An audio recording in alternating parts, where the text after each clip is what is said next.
Yes, hello, I am James Rowlands, and today it's a WNR534. It's NXT No Mercy. I'm not alone, of pleasure to be joined by resident NXT expert and New Japan demigod. It is Monty. How's it going, man? Doing great. Excited to be here. Always ready to talk about NXT. Just we're in a very exciting time period. The time period that we're reviewing is kind of building up to where we currently are. So it's really kind of cool to kind of go back, look at how we're getting to where we at, because we have a big show coming up this week. And it seems like we've been talked about their premiere on the CW, but the way they're hyping this show up, we'll see. I think I read they have goals of trying to pull 1 million viewers, and they definitely seem like you can definitely tell they're trying with the way they did with the promotion and the way they're trying to build this episode up. So I can't wait for that, and I just can't wait to kind of go back and kind of look at how we got where we are, especially with some of the bigger angles in NXT. It's always fun. Without a shadow of a doubt, and I'm glad that you're here. And again, you've been on fire with the predictions recently, but today we're going to test your memory because, like I said, we're going to go start of the month, September 1st, to No Mercy. And the kickoff, we've got Megan Moran and Sam Roberts in studio. Oba was interviewed. Believe it or not, our champion was confident. We got to sit down with Fraser and Axiom. Ethan Page sat down with Vic Joseph. And I do like Ethan Page, and hopefully we can talk about that a little bit more as well. His heel work has been on point. The main show, it was a standard opening. But Monty, we've done this a while now. We'll speak about it a little bit more. But NXT always feels bigger outside of Full Sail, doesn't it? You know, we're in Denver, Colorado, and it's not a bad crowd at all. Yeah, man, it's a real good litmus test of just like, I think I'm glad you mentioned Ethan, because I looked at an interview that he did recently just about how he feels and just like, decision making and coming into NXT and all of that. And he mentioned how you don't really know the talent don't really know how over something is outside of that audience of people that you kind of see and hear all the time. So even something like Joe Hendry or even some of the other talent is just really good for their live events and for these shows like this, that they get a chance to kind of travel and get a chance to hear in some of these bigger arenas just who is over. Is it just a Full Sail or Performance Center type of thing, or is it really just something that's captivating most people? Are people really watching the television? Is it really sticking? So it's really cool from that perspective, and just like you said, from a viewership perspective, everything feels different. It feels better. If it's one thing that can, outside of the fact that you're watching young talent, and a lot of new people debut all the time in NXT. If it's one thing that can really show you that NXT is like not developmental, or at least it's don't one time where you don't feel like you're watching developmental, it's on these big events, because like you said, the energy, the way the crowd looks and all of that. And Denver did a great job hosting. Again, I know Denver, just to kind of explain it as someone who you guys may not be from America, but Denver is really known to be a very chilled out place. They have marijuana legalized. So to kind of get them fired up is always one of those things. No matter what performance, no matter who's performing, whether it's music or whatever, a lot of people have running jokes about getting Denver going. So, like you said, for them to be excited for this show kind of shows you that, NXT is catching on across the country. Yeah, without a doubt. And WWE sure know how to make an arena look packed. It might not be sold out, but, the camera tricks and stuff like this always work. Lighting, yeah. I'll tell you another person who was ready as well, Booker. He was ready with Vic on commentary. And, again, it's just another exciting thing. Great crowd, commentary team that we love. And again, hopefully a card that can inspire us. And we've got the NXT Tag Team Championships, Chase U versus Nathan Fraser and Axiom. And Fraser and Axiom fought harder than they ever have to regain the NXT Tag titles, even kicking out the powerbomb backstabber of Andre Chase and Ridge Holland. A Spanish Fly into a Phoenix Splash sealed the win, and your new NXT Tag Team Champions. But that wasn't what this was about, really. Afterwards, Holland lost it, attacking Duke Hudson and Riley Osborne from behind, laying out Chase with a clothesline DDT on the announce table. Chase had to be stretched out while Thea Hale cried.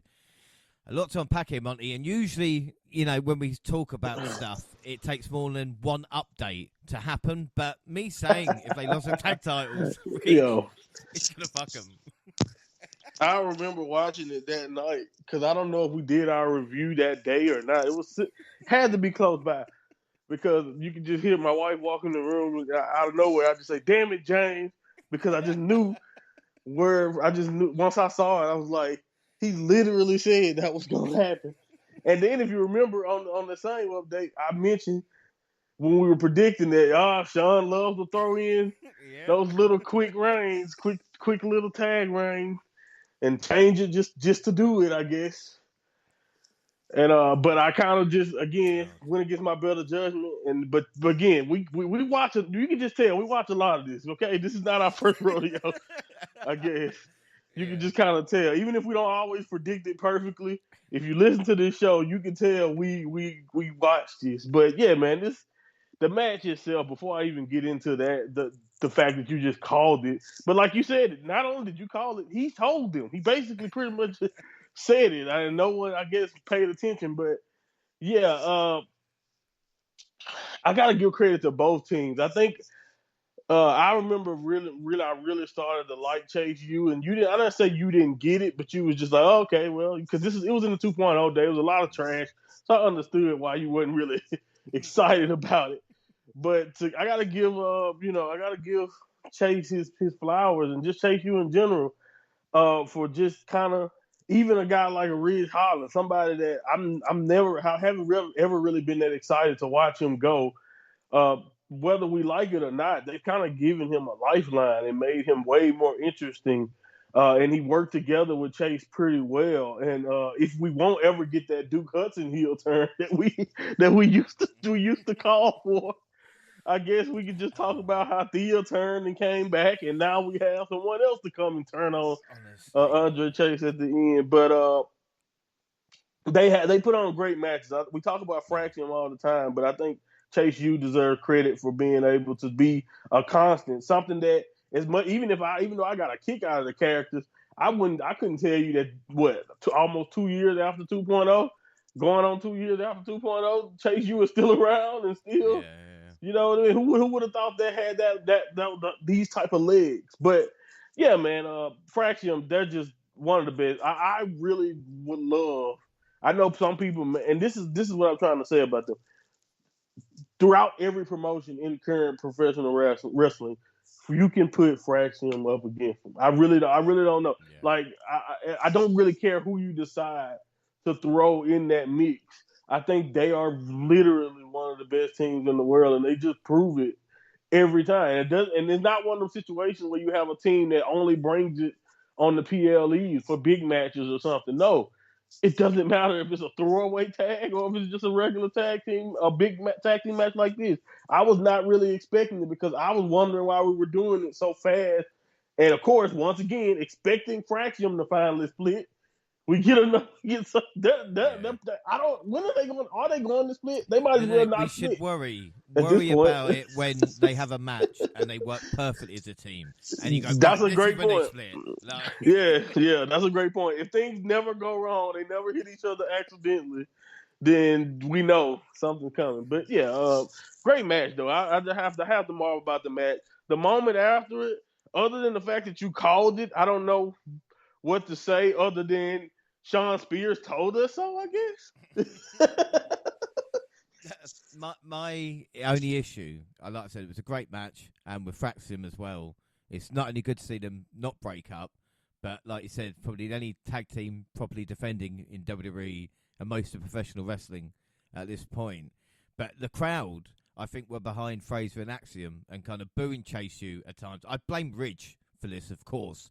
But then when Ridge was beating up Chase and the crowd was chanting like one more time, you think, well, maybe if that was in Full Sail, it wouldn't have happened. But again, that is the issue. It's with a crowd that big, it's their decision, like we've seen happen in the past.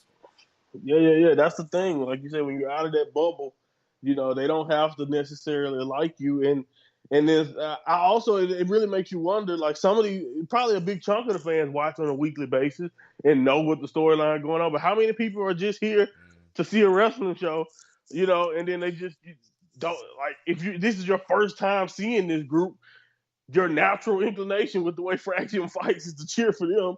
And then when you get the segment, but yeah, it was kind of harsh. I kind of felt bad for Andre, but at the same time, it was funny because, it's always kind of one of those awkward things. That's obviously not what they're going for, but at the same time, they're not saying nothing.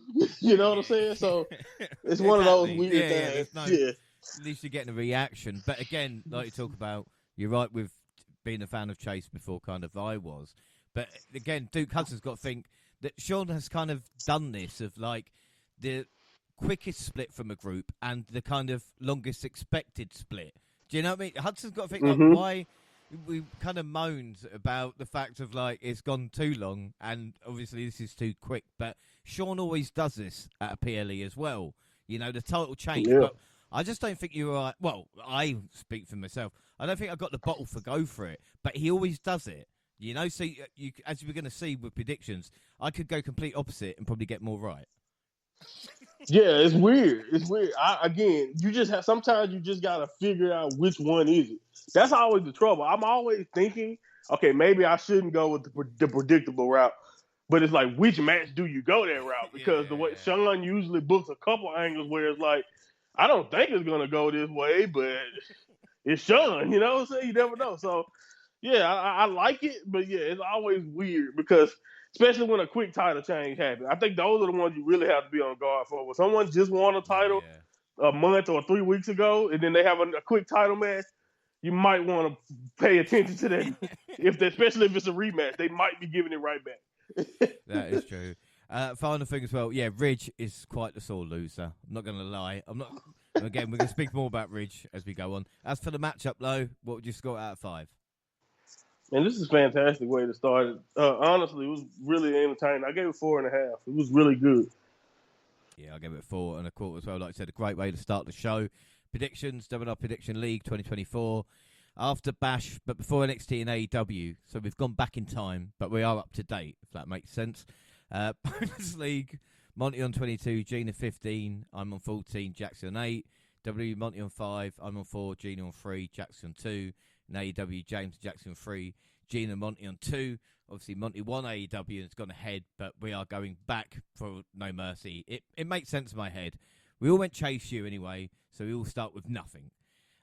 Dunn had words for Trick as we went to Wesley versus Zachary Wentz, and Wentz looked like the better man early and often in this match, while Wesley needed to take cheap shots to stay in the action. Trey Miguel arrived to stop Lee from using the steel chair near the end, and Wentz capitalised with a Canadian Destroyer outside and UFO inside the ring for the win.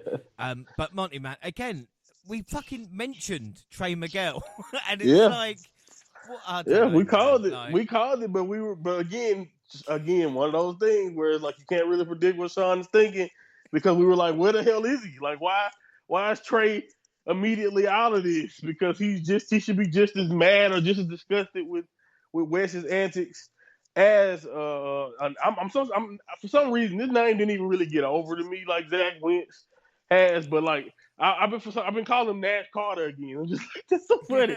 Anyway, because I think at some point in this match, Vic, by the way, mentioned that like he hit him so hard he think his name is Nash, and I'm just like, nice job, Vic. But anyway, great match, man. I really was into it, man, because I honestly. This is another one of those matches I think our conventional mind would tell us, not even with the WWE guy thing, but just with the fact that where this angle was coming from, it was hard to kind of just say that you can pick against Wesley, but also you can never really tell, is this going to actually go places beyond here? And but yeah, man, this is a great match. And seeing Trey Miguel pop up was really cool for me because like you said, just wasn't really expecting it. It was a logical finish. It's what you would assume would happen, especially when Wesley was trying to take it a level too far. But yeah, man, it was still wasn't expected because he hadn't really been involved in their back and forth verbally to that point. So yeah, it was cool. It was really, really cool. And I was really impressed with Zach, to be honest, because I haven't really had a chance to see much of his one-on-one work outside, since him being sent away. So to kind of see him go in there with Wes, and of course we know they're good friends outside of this, so I'm pretty sure they worked on this match. Former tag partners probably always have a match prepared between each other the longer you be together, I assume. So I thought the chemistry was there. I thought Wesley, when the table thing happened, I think they improvised a really good.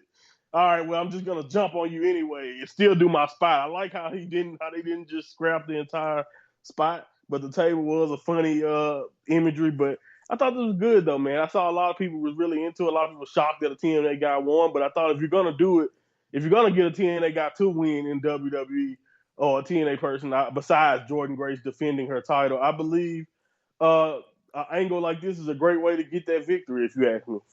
Yeah, without doubt, and you make an excellent point there. I've not made a record of victories between TNA and NXT wrestlers, but this does feel like one of the first times a TNA wrestler beating NXT talent on NXT programming. Right. On NXT, right. You know what I mean? As in, like, it kind of matters. Not that we're keeping score or anything like that. I mean, we mentioned with Zach, the reason I'm comfortable with him, obviously watching Impact for the past couple of years, he's been there and a really good talent. He was X Division champion leading into this, right. But much like Sean Booking, he's not anymore. Mike Bailey beat him, so that's 3-week reign. But hey, he's on top of the world here, shall we say? And like I said, Wentz did have a point to prove, coming back. Yeah. And Wes was more maybe aggressive than cowardly, which can work. Not many do kick out of the cardiac either. The thing is, though, I guess the crowd might have been hotter for Wentz as heel and Lee as a face. But Sean obviously got the plan. But there was some TNA fans there, so it was still good stuff, like I said. Yeah, the crowd seemed to be into the angle. You know what I mean? Like, they kind of reacted, especially when Wesley was starting to take it too far. You can kind of hear the gasp. And like you said, a big chunk of the crowd definitely knew what was going on.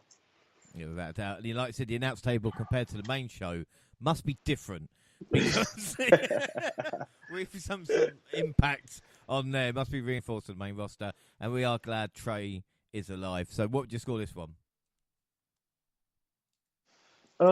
Man, this is one of those things that I think with a storyline attached to it made it even better. I gave it 4. I thought it was really good though overall. I don't think it was bad at all. I thought the intensity was there. Like you mentioned, we were wondering what angle would Wesley take. And I think at least with these opponents, being aggressive works, because he has such a disdain or a distaste for anybody that from his past that's not a WWE wrestler. But either way it goes, this was good. I thought the intensity matches what they were trying to do. It didn't, even though they had moments, you can tell where they were kind of choreographing and doing reversals and flipping. They kept it in the reality of two guys that want to hurt each other.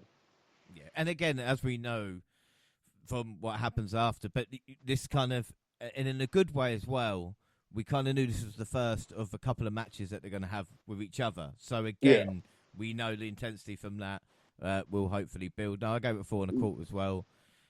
Good stuff. Predictions, we went Lee. Still fuck all apart from Jax. I actually don't know Jax who went in this one. Why Jaxie went that, I don't know, Congrats, Jax. Yeah. God. Yeah, we're the experts, but, Anyway, Fatally Toxic, or whatever they're called, had a promo. Hank and Tank feel sorry for Thea.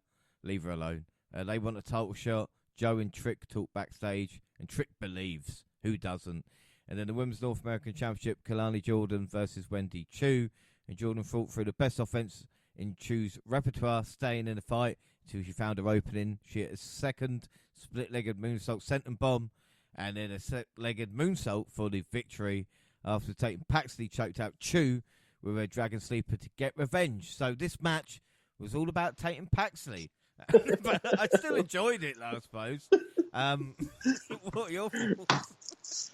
Right, wouldn't you know? Like, I definitely didn't think that this is where that was going to happen after. I actually thought Kaylani would get choked out after, to be honest. I actually was entertaining more of that type of theory, that they continue this on. I thought it was cool. I think if I was live tweeting at the time and I mentioned especially as the match went on, you can kind of tell the girls were getting tired. And that's that altitude, man. Denver or Colorado. I think a couple matches kind of you can tell throughout as they went going, as they were going, they kind of had to slow down and then kind of start back, regroup because that altitude, man, it's not like Florida. It's not like where they're used to wrestling, man. It's tough in that higher altitude in Colorado and Denver. It doesn't matter what sport is being played. It affects all athletes. Running and breathing there is completely different, especially when they're used to wrestling in a place like Florida, which is lower elevation and usually closer to below sea level. So it's really weird. I know a lot of people may not even think about stuff like that, but when I saw them kind of slow down, or when I saw, I think a slip later in the match that certain things just didn't work out for a particular spot. I didn't really take it as, wow, they suck. I just kind of took it as, you can tell the fatigue was getting a hold of them. But I really thought it was cool. I thought Wendy. I'm really wondering when you have someone like a Wendy Choo, why does she get stuck with the gimmicks? Is it because like her height makes her less intimidating? Because I could have sworn like certain things she was trying to do, it was like, wow, you could tell that I see what she's going for. But it's like those are not necessarily the moves that's going to get people wow and ooh and awing. And I thought they did a good job of using Kaylani's offense to kind of do that. But I think we both can tell Kaylani is still building out more of a repertoire, more of a move. I think that's what she needs to do. I think she just needs more ring time she needs more mic time, more ring time, and Kaylani will be exactly where you need to be. I think she has the big spots, the big moves enough to get you where you need to be now. But I think hopefully that's what this reign does for her. It gives her more time to get more fluid in telling stories with them on the mic, and also just more chemistry with different types of reps. Because like you can go in there with Sol Ruker and you can do a certain style of match, but that's not going to be the same style of match. You can work with a character like what Wendy is trying to do, a more grounded, more I'm going to hit you in the throat type of style. So. I thought it was cool for what it was. I commend both ladies, but it definitely left a little bit to be desired. But I thought that was more so on the location and the fact that I don't know how far along Kaylani is when it comes to moves outside of those spots we know she has down. Yeah, without doubt. Like you said, there's a difference between having the spots in a matchup, like we discussed with someone like Logan Paul as well. Certain spots in a match compared to consistent matches against different opponents. Different types, for me, yeah. Anyway, I would have gone Rosemary in this matchup instead of Wendy Choo, just to give it more like TNA versus NXT vibe of the show, this might work better on kickoff as well, because the crowd was a little bit quiet. And Tatum has been in all over the place. And I actually put this at the time. In another timeline, she's still teaming with Lyra in NXT. Wink, wink. No, honestly. I didn't even know at the time. But like I said, not bad, but, pretty standard. What would you give it out of 5? Yeah, I give it 3.5. Like you said, pretty standard, right down the middle. I don't think anyone made themselves look bad, but I think on both sides they got things that they have to figure out, and you can kind of see it here. And the angle wasn't strong enough to help either. I think if you're gonna do this, that if the angle was better, or better executed, like you mentioned, maybe. And you mentioned Rosemary. I'm wondering, like, do they change stand and deliver to like a Worlds Collide? Do we even get that? Because I honestly feel like the longer we do this, it's just making me want us to culminate. It don't have to end the relationship, but I would love it if we get just a Worlds Collide and they literally dedicate the entire show to Team NXT, Team Impact. And it doesn't really matter who wins, but I just would love it if we did that, just because those days were great. Not only that, but I can see WWE maybe even doing it in like London, just to kind of one up Forbidden Door next year or something like that. Yeah, man, it'll be excellent. Whether it takes the place of stand and deliver, or like the first thing they do afterwards, or something like that, it'll be nice to kind of incorporate or culminate everything that we've been seeing from both sides, angles, women's division, men's division, tag division. It'll be really cool, and that also give me a chance to see Ace Austin and Chris Bay versus Fraction. Oh, man, give me that. Yeah, that is money on the table. For this one, I wasn't offended by this, and I don't think anybody should be. So 3.5. Predictions, we went Jordan, so Jackson on 2, the rest on 1. Wolfie wants tag gold. I guess they're all coming out the woodwork right now. Chase. The internet hates Gallus, by the way, and I'm just like, oh man, NXT UK. Chase. They don't know that version of them is what I'm trying to say. They No, don't yeah, know no, about that. they don't know that. They know this NXT version. I kind of understand why they don't like this one. They just like buzz kills, but yeah, you know what I mean. So like I said, Chase you, even Andre Chase, not the whole Chase you. That would be ridiculous. Chase was rushed to hospital, but again, I don't like angles like this, as you know, with a stretcher. Up next, NXT North American Championship, Obafemi versus Tony D. Tony D'Angelo, and the ruler stepped on and twisted the foot of Tony D, setting up a potential ankle injury throughout the match, but he recovered from it. Femi stole a crowbar off Luca Cristofino for throwing around Chad Stacks Lorenzo. This set up the Don to hit a spear for a high-energy near fall. A palm strike in the apron set up the pop-up powerbomb, leading to a genuine shocking kick-out from D'Angelo. Tony pushed over Femi near to beyond his limits. However, after an exhausting war, the ruler hit 2 power bombs in a row to seal the victory. I mean, Monty, credit to Tony D. Not only does he hang around longer, but he's made the character work better than I thought he could, and he nearly beat the beast. But I mean, Oba's just different level. Yeah, man, I think he's a different level, and I think the match was kind of emblematic of just like how much is actually going to take someone to ever take him down. And I think it's one of those things you're not really sure about, or one of those things that is kind of crazy to see, crazy to watch. But when you watch him, you feel like he's way ahead of everybody. But they've also done a good job of depicting it.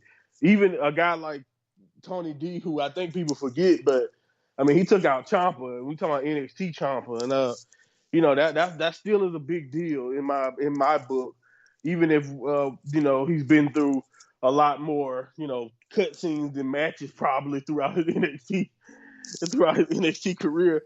I think in this match was excellent though. Like you said, it was the first time to kind of watch Oba go against a guy who can kind of, I don't want to say match him in power, because I don't know if anybody can match him in explosiveness and power, but like you said, a big guy, and Tony D showed toughness. He showed a fight, and it's really interesting to kind of watch as this match go, just how much he was willing to withstand. But I did not for a second. I think that's probably just how good they booked Oba. I didn't really entertain for a second that Tony D would overcome it, especially like you mentioned with the early injury angle, But I did like how much it took. I like him kicking out of the first power bomb and the shock on Obafemi's face, because again, the more experienced Obafemi, it's kind of like I mentioned with Kalani. A lot of these guys, as great as Obafemi is, he needs as much experience in different types of scenarios as you can get to finally put him in a situation where not only he's going against a guy who looks like a threat, it feels like a threat. He was going against a guy who was able to withstand one of his big moves, and no one has been able to take anything that he's been able to dish out at all. So it was kind of cool to see that progression. But at the end, like you said, Oba's just too much. He's a big mountain that I still don't know who's going to be able to climb it, despite a lot of theories and just the possibilities being endless at this point. So yeah, man, I think Oba is great. This was cool, and Tony D once again showing that he's probably inching a little bit closer to being ready to that next level. I just don't know, will the gimmick survive, or would that be something they want to bring to TV? Because it just seems like the Don still seems like such a gimmick compared to everybody who's been called up. Like, think about it, compared to Melo, Dragunov, and just the Breaker, like, just he really still seems like too much of a character, and I don't know if I would love to know what you think about his legs as far as the future goes, because he's one of those guys we talked about. He's done pretty much everything you could do other than win this belt, or beat a guy like Obafemi, or or be in the position that Ethan Page is in. So it's like, how much longer is he going to be here, or do you know what I mean? Like, where do you go with a guy like Tony? The thing is, I didn't think he'd last this long in NXT. Like you said, right. There is obviously something about him to make the character work, And again, can he be seen as a champion in NXT, a main champion? I don't know. Like, kind of really bet rough. against him. There's obviously people like him. Depends with the family as well. If the family Yeah. stick with him, maybe it'd work. And again, it's weird, but under previous management, the Tony D character would have worked on a Raw on SmackDown, like you said, Right. backstage. But It would have fit in. yeah. But now I'm just not so sure. But again, if he can evolve from something as hopefully we're going to see to kind of, less caricature. That's what it is, isn't it? Right. Because again, it's about the person. It's even like I was thinking, can a Don, in the Mafia have tattoos, or what are the meaning behind the tattoos, and finding out a little bit more about him and in that way. But like you said, when there's such a big jump off from where we have Mello, Trick, and then it's like you said with Tony D. On the other end of the scale, I mean, what else can we say about Obafemi? This is his 20 that's why I match. spent more time on Tony. Yeah, because it's just like, I was there. 20-second match in NXT. It's like we have been transported to like the Goldberg days, and again, people might hate comparisons or whatever, but I think that's the only thing where you can think of someone who is literally just started, who is just unbelievable. His ring walk is awesome. Like, you know what I mean? Just watching him bounce to the ring, like, how do you not get excited? Yeah, I'm just like, someone's getting fucked up. Like, but again, it's interesting. And will the streak come to an end? I don't want it to end. Like I don't want it to. No. I told you how I see him. I see him pulling a Keith Lee, like literally, and just destroying either my boy Trick or Ethan or both or whoever it is on top. At the end. I see him holding both belts and running with it a little while. I know he's ready, but in my opinion, I feel like especially with all the talent that we have on Raw and SmackDown right now, you can take your time with him. You really can. He's like you said, 22 matches. He's already ready, but he's only scratched the surface. Like, think about it. Braun Breaker probably could have debuted, like we talked about it all the time. He could have debuted a year before.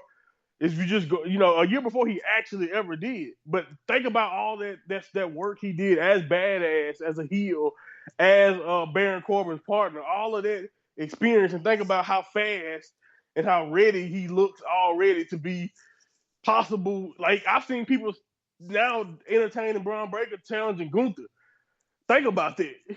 Like, think about how fast of a rise that already is for a guy like Braun. So, but like we said, he was ready way before they ever brought him up. So I'm not saying you don't. I'm not saying you can't send the Oba up there, but I'm thinking you can run with the North American title a while, run with get both belts at least for the imagery, and then he probably give up the North American title or something. Like, I can see it. I can see that happening before I truthfully believe anybody right now can beat him. Again, and in a weird way with the universe, wouldn't it be wonderful if he did have his moment with the North American and the NXT Championship, and then was confronted by Keith Lee? I mean, right? Like, that'd be a crazy sight. Like, the night of Stand and Deliver, he holding both belts or something, and then at the end, basking in his glory hit or something like that, and just everybody would lose it. Everybody would lose it, and as they should. So, yeah, man, it was, oh man, like I said, he's been incredible. That's why I didn't fantasy booking. Yeah, by the way, booking. Like by the way, the match was good. It was a really great physical match. Don't get us wrong. I just, like you said, with Obafemi, he's one of those guys you can see him taking over the wrestling world quickly. Yeah, without that. So what would you score this match? I give it a 4. It was a great little hoss match, as they call it in Japan. Two big guys beating the hell out of each other. Yeah, I gave it 4 1/4. Predictions, we on Oba. See, no falls here either. So Jaxie on 3, the rest on 2. Trick talks to Ethan. He says he is the law course referee later tonight. Zack was interviewed. He won the match, but lost a brother. He wants to move on and wants the tag titles. Oh, I guess it is over then. Up next, NXT Women's Championship, Roxanne Perez versus Jada Parker. The character work was on point early as the two trade mocking curtsies. Paul Perez slapped her. Parker sent the Prodigy running after a physical response. Parker went all the way to the top rope for the teardrop. The Prodigy reversed the hypnotic into a roll-up and a crossface, but Parker fought out. The challenger connected a second hypnotic, but Perez rolled outside. And Parker had Perez reeling, even with a rib injury. However, Parker went through the barricade, followed by pop rocks outside and inside to win the match. I mean, Monty, in Jada's biggest match to date, she smashed it, and I'm sure that's what you're just about to say. 100%, man. I mean, I was so impressed. This was if I really don't know. I'm gonna go and give my score first. Like four, I gave it 4.5, right next to the tag match because I really don't. I really the more when I think back, I don't know which one was better to me. And we'll talk about the main event, of course, but this match was just so good, and I was so impressed. And we mentioned it. This was gonna be, and this is what Roxanne's reign has been, in my opinion, for a lot of ways for the talent who are the newer faces. Jada Parker has it character-wise, in my opinion. She has a great promo, or at least a great confidence with her promos. She's pretty much left OTM or whatever her little group is. She pretty much left them in the mud, in my opinion. When you just think about Cat, and like if you think about it, she was a late addition to that group. She was like the last person there, and just like off interest, off look, off just like her character alone, she has grown. And I think this match right here was a great example of how far she's come as a performer, also because not only did she have that crowd believing in her, because the crowd was really into this match too, she was selling really well. And like we talk about, it's people who wrestle for a long time who do not get selling to that extent down, or at least to the point to where you believe them. And I think she really did a good job of getting that rib injury pretty much over. And Roxanne was just being a great leader of the match. Being cocky, but doing a great job of just being vicious too. Kind of like we kind of mentioned with Wes Lee, but I think Roxanne is leaning into both of the really good heel traits. Arrogant, but very vicious too when she wants to be. And I think for someone who doesn't come off as imposing, she's used the fact that she is more craftier or more experienced than most of the talent that she's been working with lately. And I know that's crazy to say for somebody who's like 23, but like she really is. She really has that. She's really wise beyond her years. She has that experience, and she was excellent here too. So, go. What you about to say? No, I was about to say, man. We're in a special moment here because with Obafemi and Roxanne Perez on the card here, with the kind of not inexperience, but the age of Rox, and these are two that are truly gonna be just like main rosters are kind of stalwarts in decades to come. Do you know what I mean? And that's what I don't think, at this point in time when we realise, and it's like, we are lucky to have this kind of talent here at this moment. Yeah, I mean, it's a lot. Like, again, we didn't think about it. I don't think I thought about it because I know how wrestling works.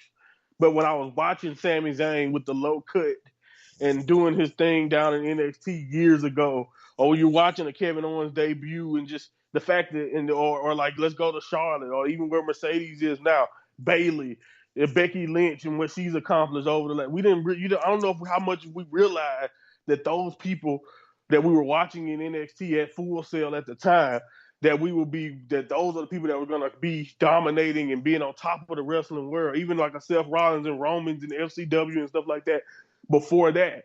But like, you didn't realize that these are the people that's going to be on top of the wrestling world in the future. And I think thinking about that, having that to build off of, and now to look at it from the same perspective now, like you just mentioned, we're in 2024.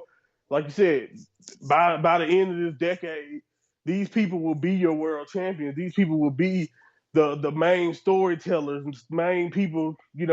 Of course, injury and Lord be on their side, and everybody stays healthy. But these are the people. These are the names that's going to be on the marquee.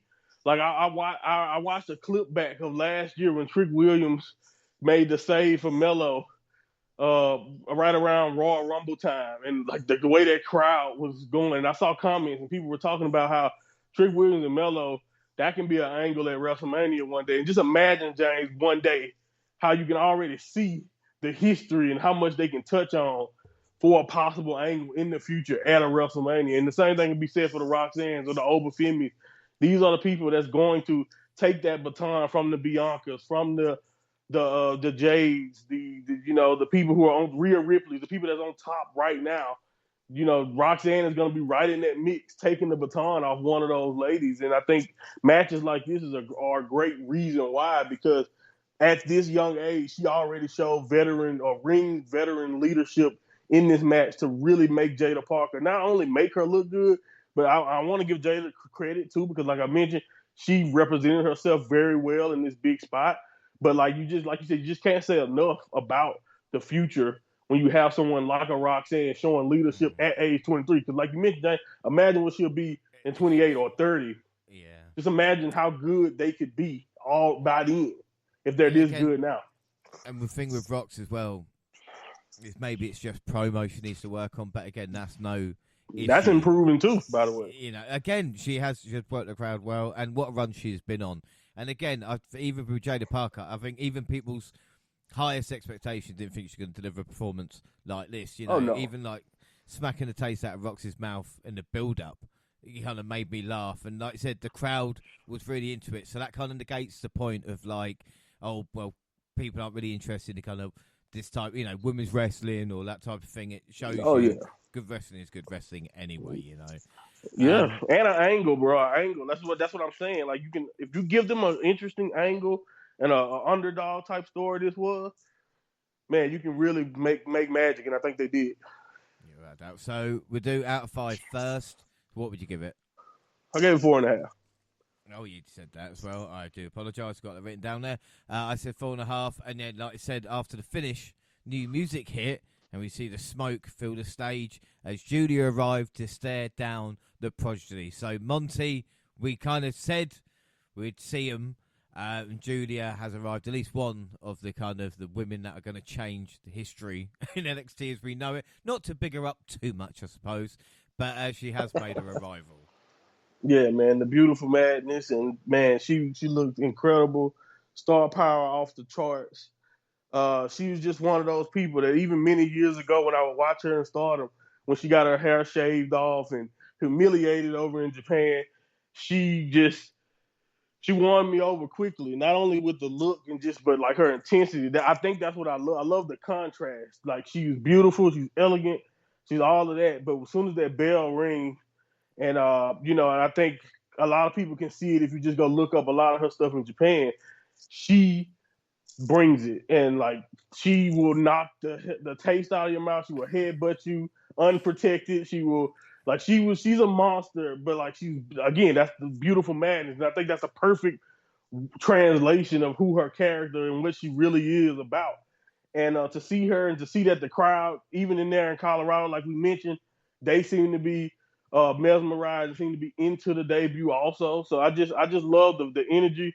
Didn't have to do anything, but you can tell even with Roxanne's facial expressions, you can tell she was not afraid, but like, okay, this is real. Like, this is serious. I've been waiting on this, and I just love the energy that they brought. And how amazing is it that we kind of have this thing? I don't know if it's the biggest in NXT, but like, Sean has made a great job. Like I mentioned, he's put an emphasis on his women's division, but just how incredible. I don't know if there's any show in wrestling that it feels like revolves around their women's division. And this moment felt like that to me. You know what I mean? And I think we're finna talk about the main event, but I think, matter of fact, I'll wait till after the main event to say what I was about to say.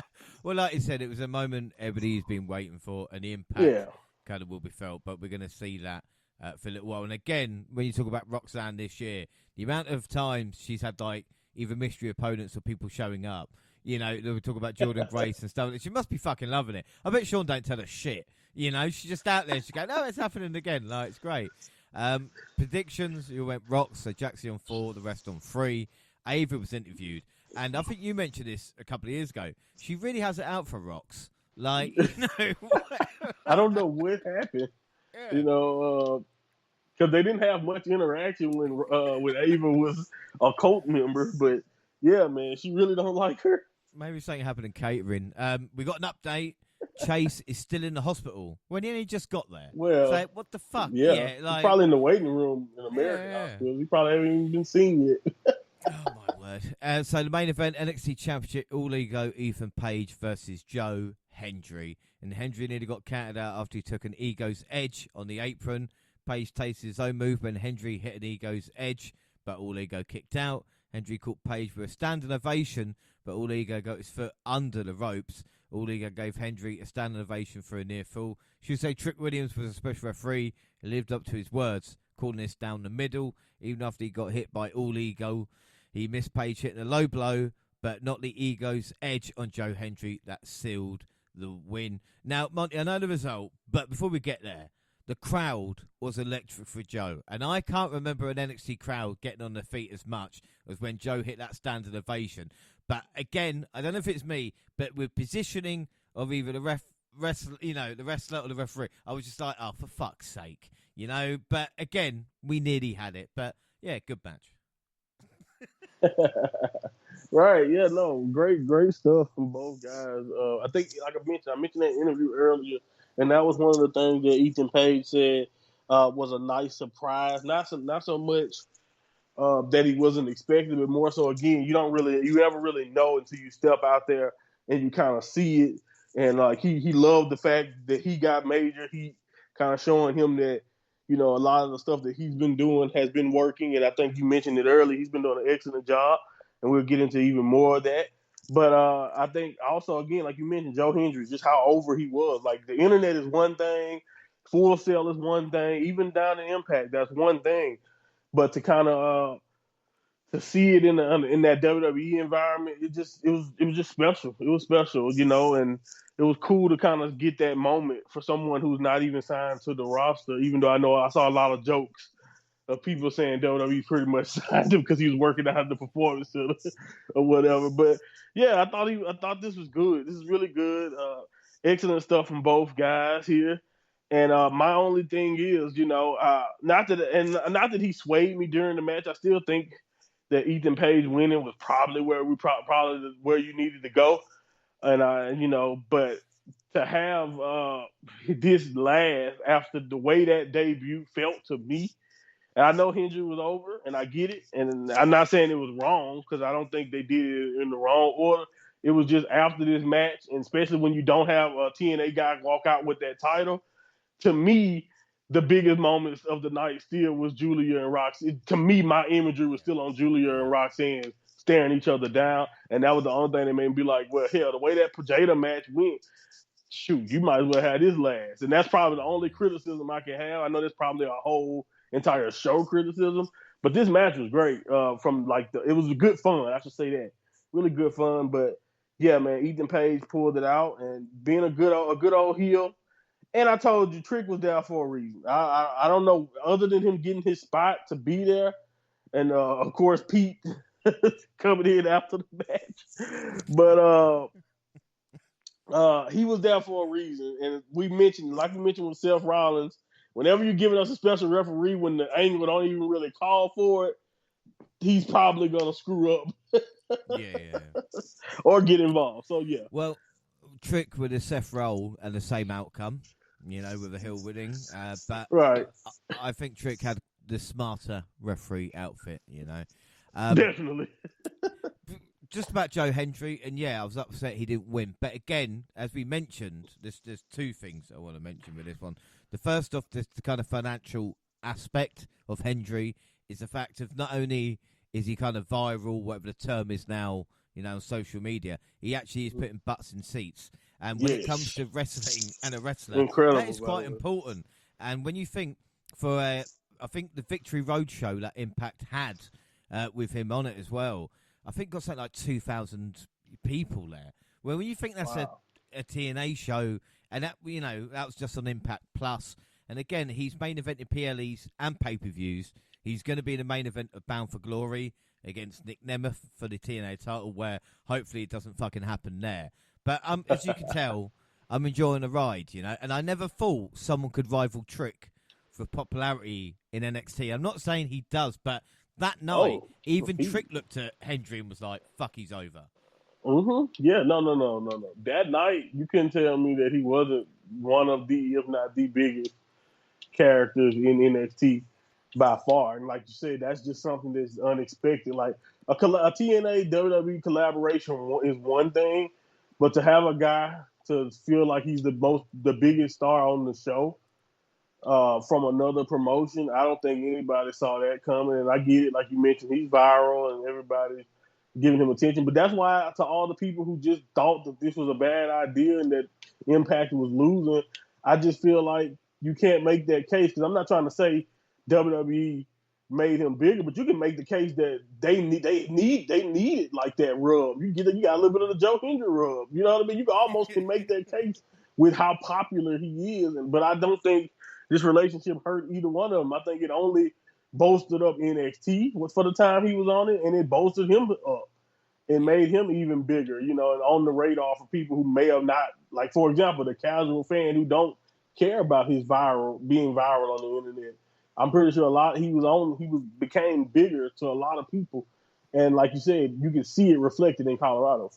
Yeah, and the other thing as well is, again, as we mentioned, his wrestling ability. And I think with him and Paige, who aren't the most exciting of wrestlers, delivered a really good matchup, And again, yes, we had the bells and whistles at the end with Trick going on, but still these two men did deliver. Yeah. So, Hendry's not as bad.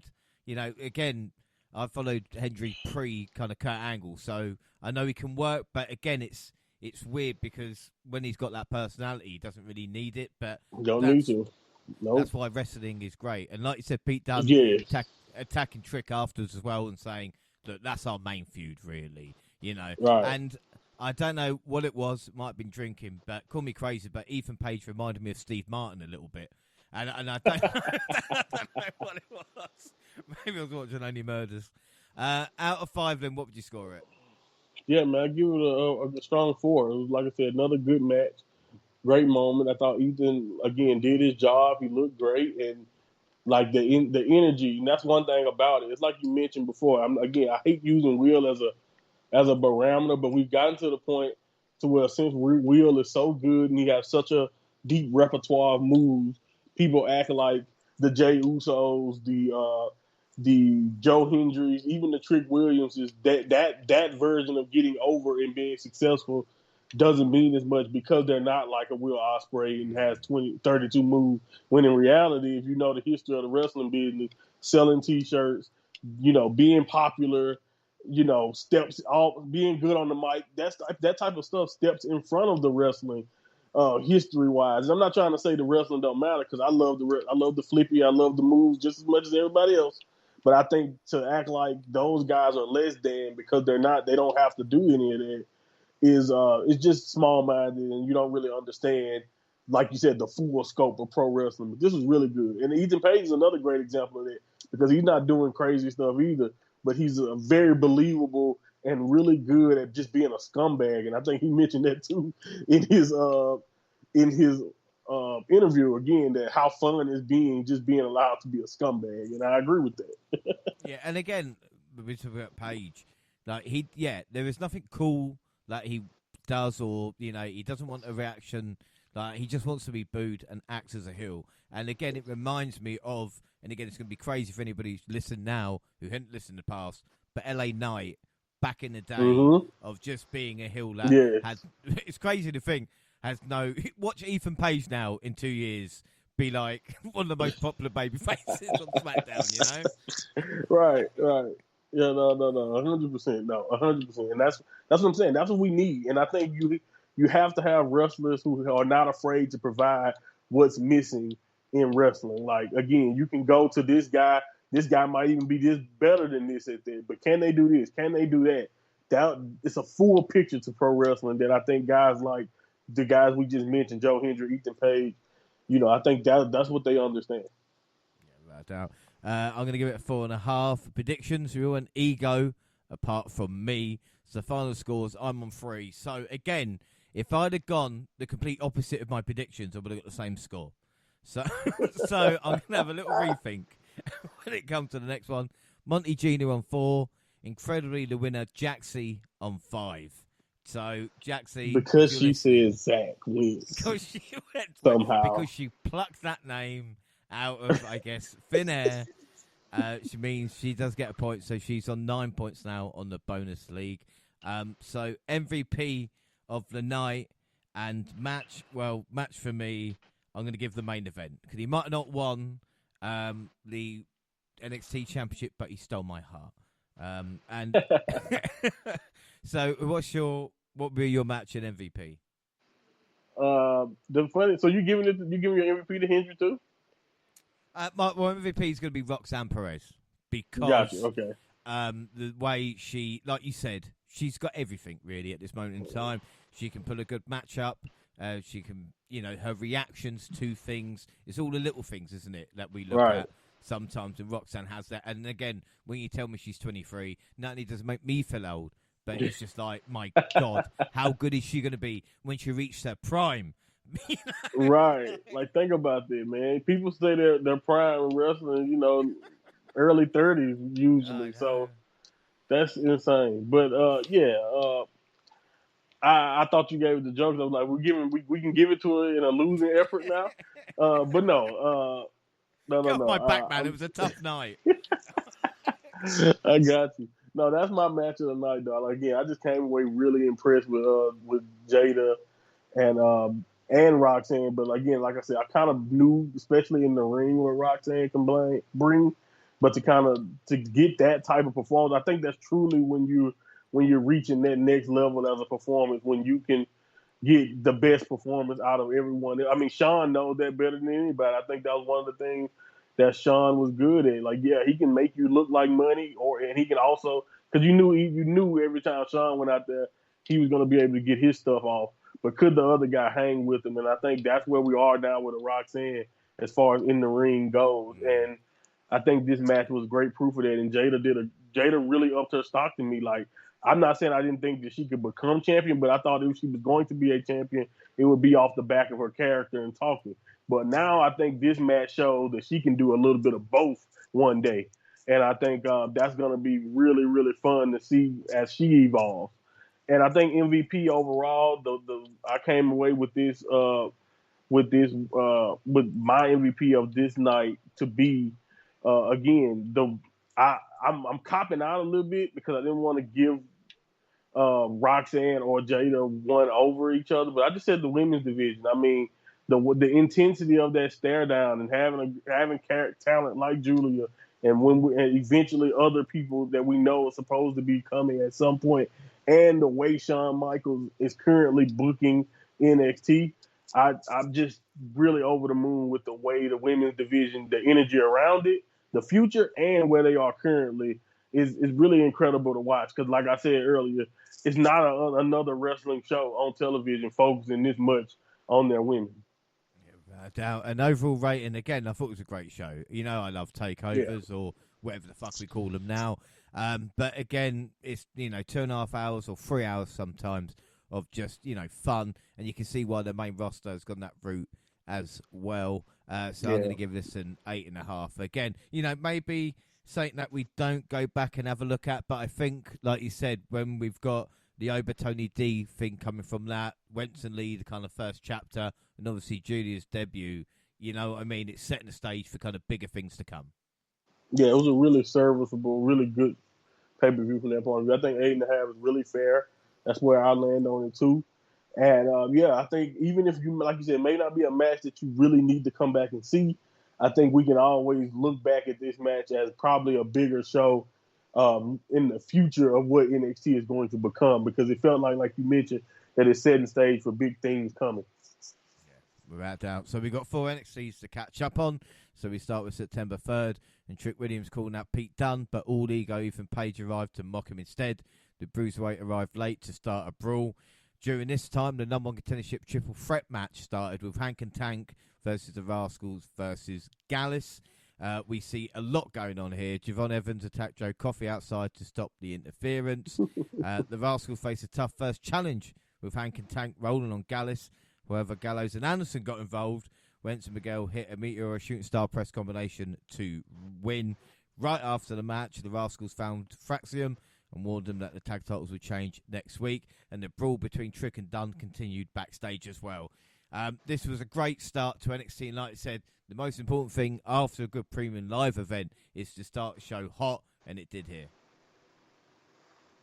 Yeah, man, it was incredible. And I think also I'll be remiss to not mention how, with the hype that was kind of set up from a Trick Williams being smart enough to make a diss record to kind of capture the hype and of their angle and make that even more prominent. So it felt like the first thing you wanted to see was, oh no, what the hell is Pete gonna do to him for that?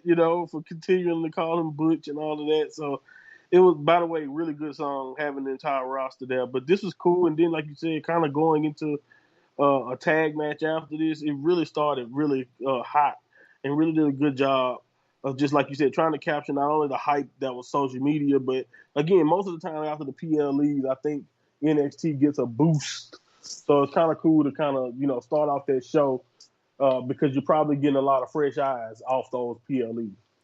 Yeah, without a doubt. We got Ora Mensah versus Lexis King, and King struggled to deal with the speed of Mensah. However, after some inflammatory comments about Mensah's father on Sights or Red, the instruction allowed King to stack him up free on his free with his feet on the ropes. I mean, Christian would be proud, but I don't know what was weirder, those comments or what Obafemi when he found the family in the locker room and insulted Andrew Rizzo. Like, I love Obafemi, but Monty, my God, what's going on? I mean, Sean's taken it up a notch. Yeah, man, I got a kick out of it. I saw some people. I love that most people I seen get what you got to get from that, because it's not that he was just, not only was, of course, he was being misogynistic, but I don't think he was doing it to be like a misogynistic character.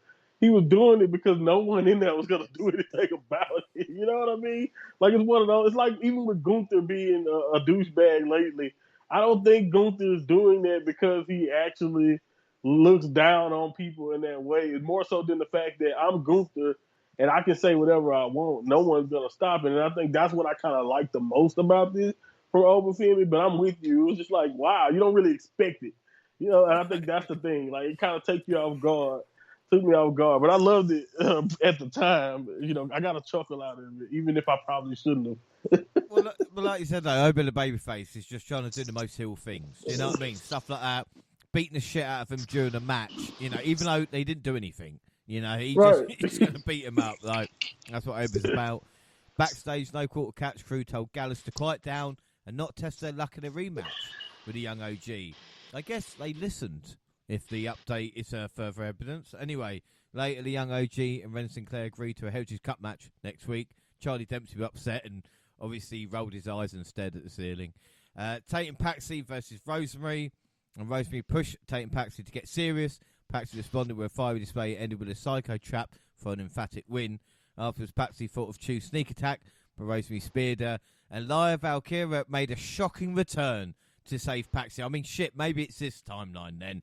I mean, we mentioned this, and I mean, Rosemary can't catch a break, but it's great to see Lyra back, and I don't know, it's great to see her back. I'm not going to moan about maybe she came up too soon, but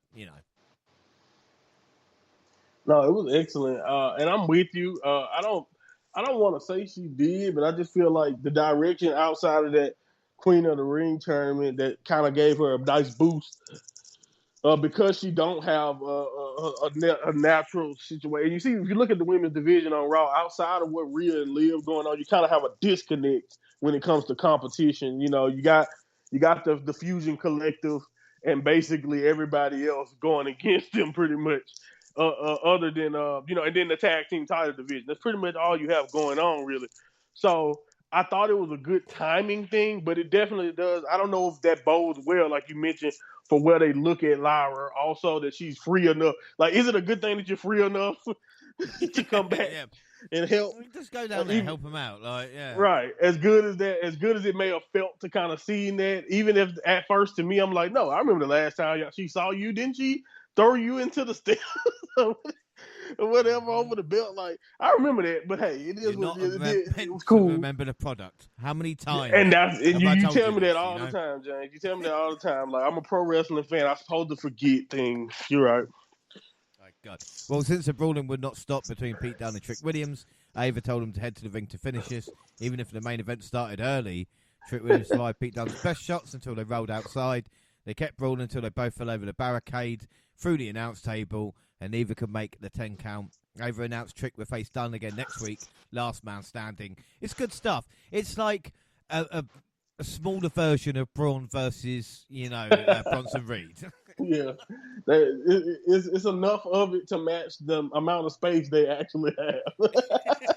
You know what I mean? Like, let's tone it down to the NXT because we don't have an actual entire arena and parking lot to take advantage of. So, yeah, no, it was definitely cool with me, especially like again, I'm not just mentioning the diss track for that. I'm just saying that at this point, when you make a song like that, and we know how Pete is anyway, at this point he's basically blood feuding with like three people. So Pete Pete just, let's get to the action. So I kind of understood it. And then at this point they had already did the regular match thing. We've already kind of seen that be done. So I love that we were like, okay, let's just get to it and let's put a stipulation on it. And it made sense that they were brawling because again, at this point in the feud, it's not much else needs to be said. Rich Holland explained that Chase U was a group of losers. They did what they always do when the lights are brightest. He promised to destroy Chase U, Wow. which might have been helpful before you joined the group to tell us. Right. I don't know, man. Like I said, he's the opposite of Hudson. Yeah. It's funny that he mentioned that too. That man, he just does with everything. Just losing with the lights brightest. What were you doing before you joined? Didn't you? All right. Now, again, here I am remembering stuff again. I'm moving on. Hey. No, he injures people. We've moved on from that angle. Okay. You remember they were doing that. Yeah. Breaking people's hands indoors. Sean Spears thanked Brooks Jensen for standing up to him. Dion Lennox told Jensen that Spears was gaslighting him. Javon Evans versus Joe Coffey. Mark Coffey and Wolfgang tried to uneven the odds, but Cedric Alexander helped clear the ringside area. This up the corner springboard corkscrew moonsault for the free. Backstage, like we said, no court catch. We told Gallus to quiet down. We then saw Obafemi fuck up Channon, got smashed Lorenzo. Tony D looked mentally checked out after the finish, clearly uncertain if it's worth challenging Femi again. I wouldn't. You're not really a Dragunov, man. You can't come back from defeat, I love it. The only thing I didn't like about it is that I'm like, damn, if his confidence crashed, are we going to do like a angle to where he get confident and then he's going to beat him? I'm hoping that he does we do everything about that, but he still loses. because like he's just always different, you know what I mean? But I do love him being like I spotted it immediately when I was watching, like, oh my goodness, they got Tony D scared. They got like the mob. Obafemi got the mobster afraid. I'm scared, all right? I'm scared, all right? Hey. We'll get onto that in a minute. Yeah, like you said, we're walking away from a fight. Someone that didn't walk away from a fight was Jada Parker. She beat three women, Jasmine Nix included. After the finish, the Deadly Manipulators or something like that laid out Parker, could not handle the numbers on her own. He also warned Jordan that her days as a main champion were numbered. Yeah, right. And in the main event segment, the NXT showed the women's locker room watching closely. Roxanne Perez promised to smash Asuka and the AF Guys NXT Women's Championship records. The lights went out, and it was Chelsea Green. What? She arrived to mock the prodigy. The lights went out again, and Julia arrived and confidently walked out. She fucking smashed Chelsea Green. I mean, Green is a company player, I tell you that. She then claimed the NXT title match with Perez on the NXT debut on the CW. And it just feels different, Monty. Yeah, man. The energy, bro. And I love that they're already kind of adopting something that they kind of passed to Oscar. And, I know I kind of attribute it to Joe and even Taz, but, the Julia's going to kill you. I love it. I really love it. I love that they're already kind of getting that into it, making that a thing in NXT. And just, again, like, I just can't say enough about the presentation and just like you mentioned and how good a Chelsea Green is and how necessary having someone like her is. Like, she is just incredible. And having in the swerve, I love the swerve. I just love even doing it because I think everybody was expecting Julia. So to do the swerve with Chelsea and to have her come out there and put herself in that situation, and then like you mentioned, the moment and Julia getting physical for the first time, it was cool, and it was just a nice little subtle tease. And I think for that week, that segment was one of the highest rated segments. And then I think the next week too, she had one of the highest rated segments. So she has genuine intrigue from the wrestling world, and maybe even from people who've never seen anything like this before. And I think right now, they through that first debut, they really did a good job of presenting her on national television for everybody to see. Yeah, without a shadow of a doubt. September 10th, and you ever get a feeling you've missed a few episodes of NXT? Because the NXT tag title's on the line, Fraser and Axiom versus the Street Profits. And I'm thinking, what the fuck have I missed? Like, what happened here? But don't worry, we'll get on to that in a minute. The Street Profits hit a super blockbuster from Fraser, and then the Bloodline attacked. Tama Tonga, Tonga Loa, and Jacob Fatu laid out Ford and Dawkins to cause disqualification and stood tall. Well, it should have been the Rascals, and Wesley grabbed the commentary headset later in the night to admit he hurt Trey Miguel, wanted to fight Zachary Wentz in a street fight in Chicago. But, I mean, what the fucking hell? It's like a multiverse of NXT, you know? Yeah, no, I 100% agree with you because, like, I made the mistake of joining in a little late, so I pop in midway through the tag match, and it's like, okay, this is pretty good. It's pretty good stuff. And then, like you said, out of nowhere, I said, is that Tama and Jacob? And like they're no shirt, just sweatpants, just out of nowhere. Like, what is going on? And they kill him, and like you mentioned, it was a whirlwind of emotions. But it was like it's one of those things that I love about NXT because I feel like so far, that's one thing I'll say. So far, Raw and SmackDown feel like their own different worlds, but NXT feels like a completely different show than AEW, than the main roster. Like, it's moments like that when you just realize our little baby is a completely, a very entertaining circle of chaos, is the way I like to explain it. Because there's always something going on. Without a doubt. Up next, if that fun wasn't enough, Julia versus Chelsea Green. And Julia faced a capable challenge with Chelsea Green, but she just hit harder. A G trigger into a Northern Lights bomb won the match, and Perez confronted Julia in NXT General Manager Ava's office, where the challenger made clear she thought the champion was scared of her. It's hard to argue, but again, I mean, love it. You know what I mean? Not only with Julia, but with Chelsea Green being that person, because she is like the Miz of the women's division. You know, no matter how many times she's going to lose.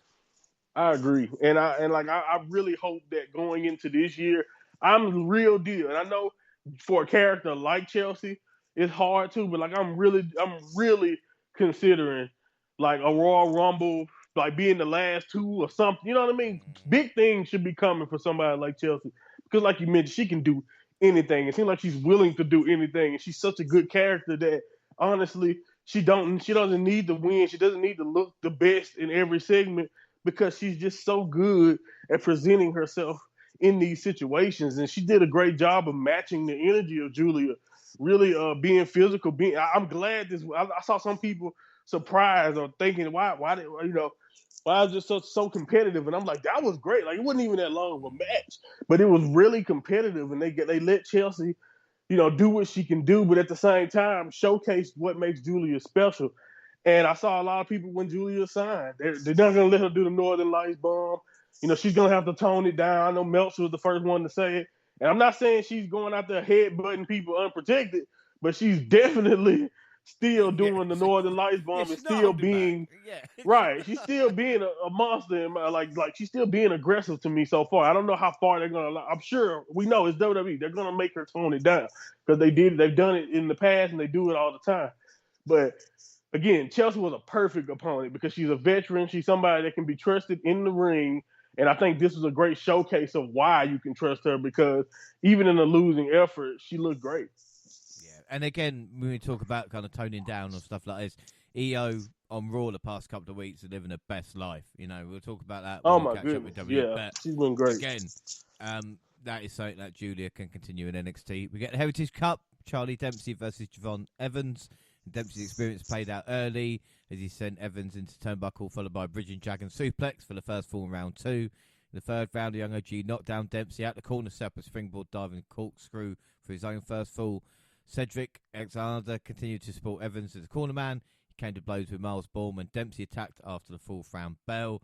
Evans had the edge in round 5 until Tavian Heights planted the young OG outside with a belly-to-belly suplex, and Dempsey stole the final fall off the Impact. Now, Monty, we'll speak about Charlie Dempsey's group in a bit, I suppose, but just the Heritage Cup. And it's just lost a little bit of luster, isn't it? And you just wonder, as we have talked about before, how long it's got left. What's its shelf life? I have to agree with you, man. I hate to say something that I hate to say it this way, but don't it feel like, at least far as the NXT version of the Cup, Noam Dar kept it alive as long as it's probably a lot, needed to go. And I know he's hurt, but like when he comes back, I would want Noam Dar to kind of get in the main event scene or do something else. I don't know if I need to see him do what he does best with the cup any longer. So even with a guy like Charlie Dempsey, as great as he is, and I think this style is good for his wrestling style, I'm with you. It's different, but I just don't think. I mean, look at how it is. Look how it's used. It's used as just like a TV thing. It's never on a PLE. So like the importance of it seems, weird in my opinion. Also, I don't think it's that important in the grand scheme of things. At least it doesn't feel that way now. So yeah, it's one of those things. I think we both like it. I think we definitely, but I do feel like its best days seem to be behind it so far. And I don't know. I'm with you. I don't know. Like, do they retire it? And what happens though? Because like at the same time, I do think it does have value. Like kind of like we mentioned, as long as a guy like Obafemi is dominating the North American title division, what else do other people have to kind of chase if they want to avoid Obafemi and they're not quite ready for the top? So I don't know. I don't know what you do, to be honest. But I'm with you. It definitely lost a little bit of that, even though I think these two guys went out there and did their best. I just don't know if the concept has, I don't know how much life the concept still has left. I think it just jumped the shark maybe a little bit, and like we said, we'll see what happens with it. TNA's Hammerstone stepped up to challenge Obafemi. Anybody who's never seen Hammerstone before, you probably look at him and go, yeah, he's on the juice. He matched the ruler's power and then he won with a choke slam. However, Femi responded with a pop-up powerbomb for the victory. Tony D and the family watched this match closely. The Don, who handed him an envelope earlier, was unhappy with the result and walked off. And again, tell the story, you get a TNA talent on there. But Obafemi again, I don't give a fuck who you put there. You could put Andre the Giant circa 1970 and I'll still pick Obafemi, Yeah, I agree. I 100% agree. It's probably one name though that's over Impact that I probably wouldn't mind seeing one day. But I don't know if Tony. Apparently, Tony D didn't have the money. I guess I don't think Tony D had the money for you that. Couldn't hack the system, right? Yeah. So anyway, but it was. This was cool, man. Really cool. Great to see Hammerstone in this spot. He's one of those guys that I heard talk about. Tiny Impact. Have you noticed? Yeah, it's so weird. So weird. He looks. Yeah, exactly. He looks like one of those things that's like he started off small, and then he just grew and didn't stop expanding. He's one of those things. One of those guys. One of those things. That might be literally what happened to him. I'm not sure. Yeah, but like medical condition. We apologize. Right. I'm sorry because we did that once before. I forgot. I think Von Wagner. Sorry about that again, Von. God Christ, yeah. But yeah. No. Again, incredible stuff though in this match from Obafemi. Watching him go again. Like it's cool to see him throw little guys around. But whenever he's going against someone who's also a specimen and just watch him still be stronger than them, very entertaining stuff. But yeah, this was cool. I didn't have a problem with it. I must say though, again about Hammerstone, he had a very great mind state about the joining of Impact and the WWE and this working out. So it was kind of cool to see him kind of get rewarded for the positivity that he seemed to have about this. So at least that's my thought process. Yeah, without doubt. Aura Mensa interrupted Lexus King's visit to a barbershop to attack him. And then we get Rich Holland versus Duke Hudson. And Holland overwhelmed Duke with his power and ruthless energy. He finished him off with a Redeemer. Afterwards, Holland broke the barricade with the MVP's back. And he used it to hit a second Redeemer. I think we can tell who he doesn't like in the group. Fairhale was left heartbroken as the attack continued. I mean, Ridge is a real prick. And the question is, will this get him over? He's how many chances? Oh, my goodness. Let's see. I think he has at least. This is probably the fourth, or at least definitely the third because he had the one chance where he showed up and then unfortunately got hurt. He showed up. He showed back up. It wasn't around long, but then joined with Sheamus. Then we all know what happened there, and then you have the I retired, then he returned again. So I mean, yeah, he's probably on number 4. But anyway, that's the question. Like I said, this is all interesting right now. Pretty cool for now. I don't mind it. It's cool. I'm pretty sure him and Chase are gonna have at least a decent match, or him and down the line we're gonna see something cool maybe at some point. But the point with him is, will he make anybody care enough after this? Because right now we at least have the angle to fall back on. But I'm gonna be honest with you, I'm still not that interested in what he does, even with this angle. So I'm with you. Will anybody care after this? Will be the interesting thing. Like, where does he go if people don't care, even though he's just killing people now? People don't care. I just hope he doesn't go for championships, because if they dare, then especially with Obafemi, then I'm just not having No, it. leave Oba alone. Yeah. We had Jordan Grace with an open challenge with a Impact or TNA Women's Knockouts title. I'll get it right in a minute. So Ruka was the woman to step up. It was a tough fight, but a Juggernaut connected the SOS to set up the win. However, the lights went out. Wendy Chu and Rosemary arrived. The former choked out Grace Santal and caused a DQ. I mean, for me, the So Ruka match was such a much bigger deal, because So Ruka, be building momentum. And again, like with Rosemary arriving, Wendy Chu, it's like, oh, we're the losers. All right, no, I guess. And that's the thing you kind of run into if when you kind of put them in this scenario, because when you debut a Wendy coming back, yeah, we get it. They're creepy, but they're not a threat.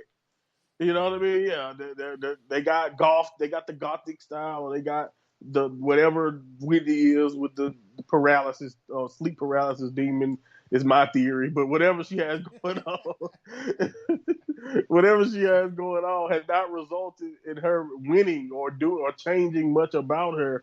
And she, or at least give her the old Blair Davenport take out somebody backstage type of thing or something. You know what I mean? But I think they've already tried that now that I think about it. But anyway, the point is, it's just not much.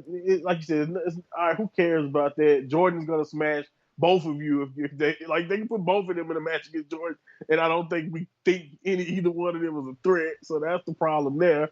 And then, like you mentioned, the focus, in my opinion, should have been on maybe more of the Soul Ruka moment. But hey, they're trying something here with this angle. Let them go. Taking back to live, Valkyria played with Paxi Dolls as they prepare to fight Cho and Rosemary next week. Hey. Parker was seen awaiting fatal influence in the parking lot with a baseball bat, but fell in the lead Jace Jane. The Knicks avoided her. Vice offered to help Parker in a fight, but Parker was not interested in making friends. And you go like, you've got something in common. You both lost to Rocks. So why don't you become a team, Pretty much. Nothing else to do. That's all I got to say. That's everything else going for them. So. Number contention, last man standing match, Trick Williams versus Pete Dunne. Williams and Dunne hit their best shots. Both men kept getting back up. They had 2 faults on the stage where Russian leg sweep sent both of them through a table. Again, I'm not really sure about the selling in this match, but it's still fun. Trick was the only man who get back up and did so emphatically. Like he back body dropped all he go through the announce table. I can see what they're going through.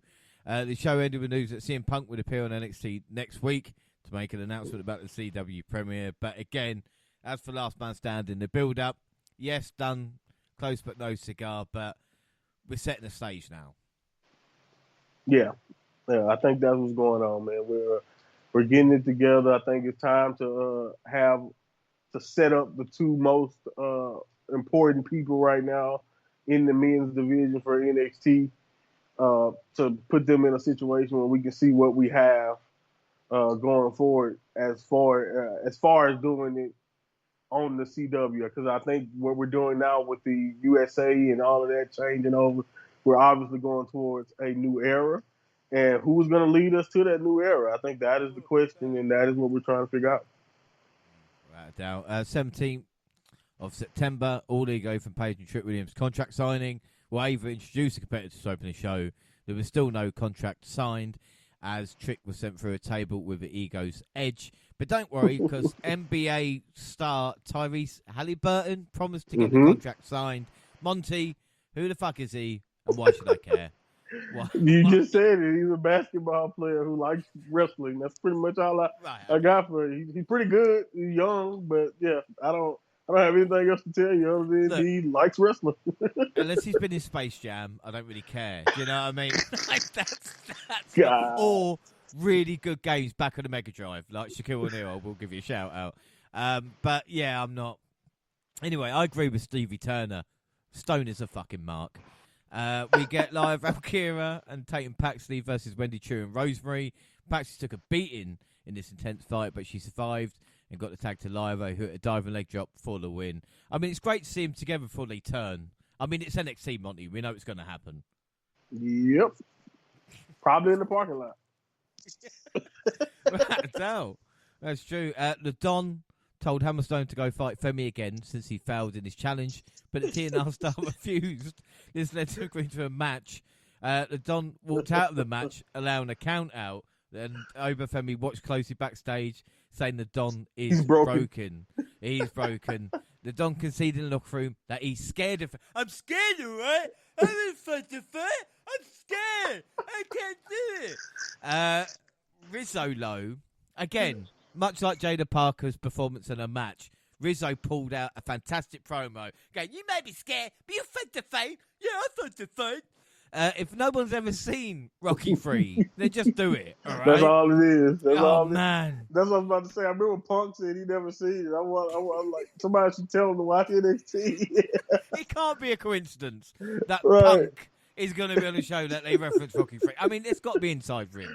Come on. Gotta be. Sorry for getting excited there, but if I could bust out my Stallone, then I always will. Yeah, that's fun to fun.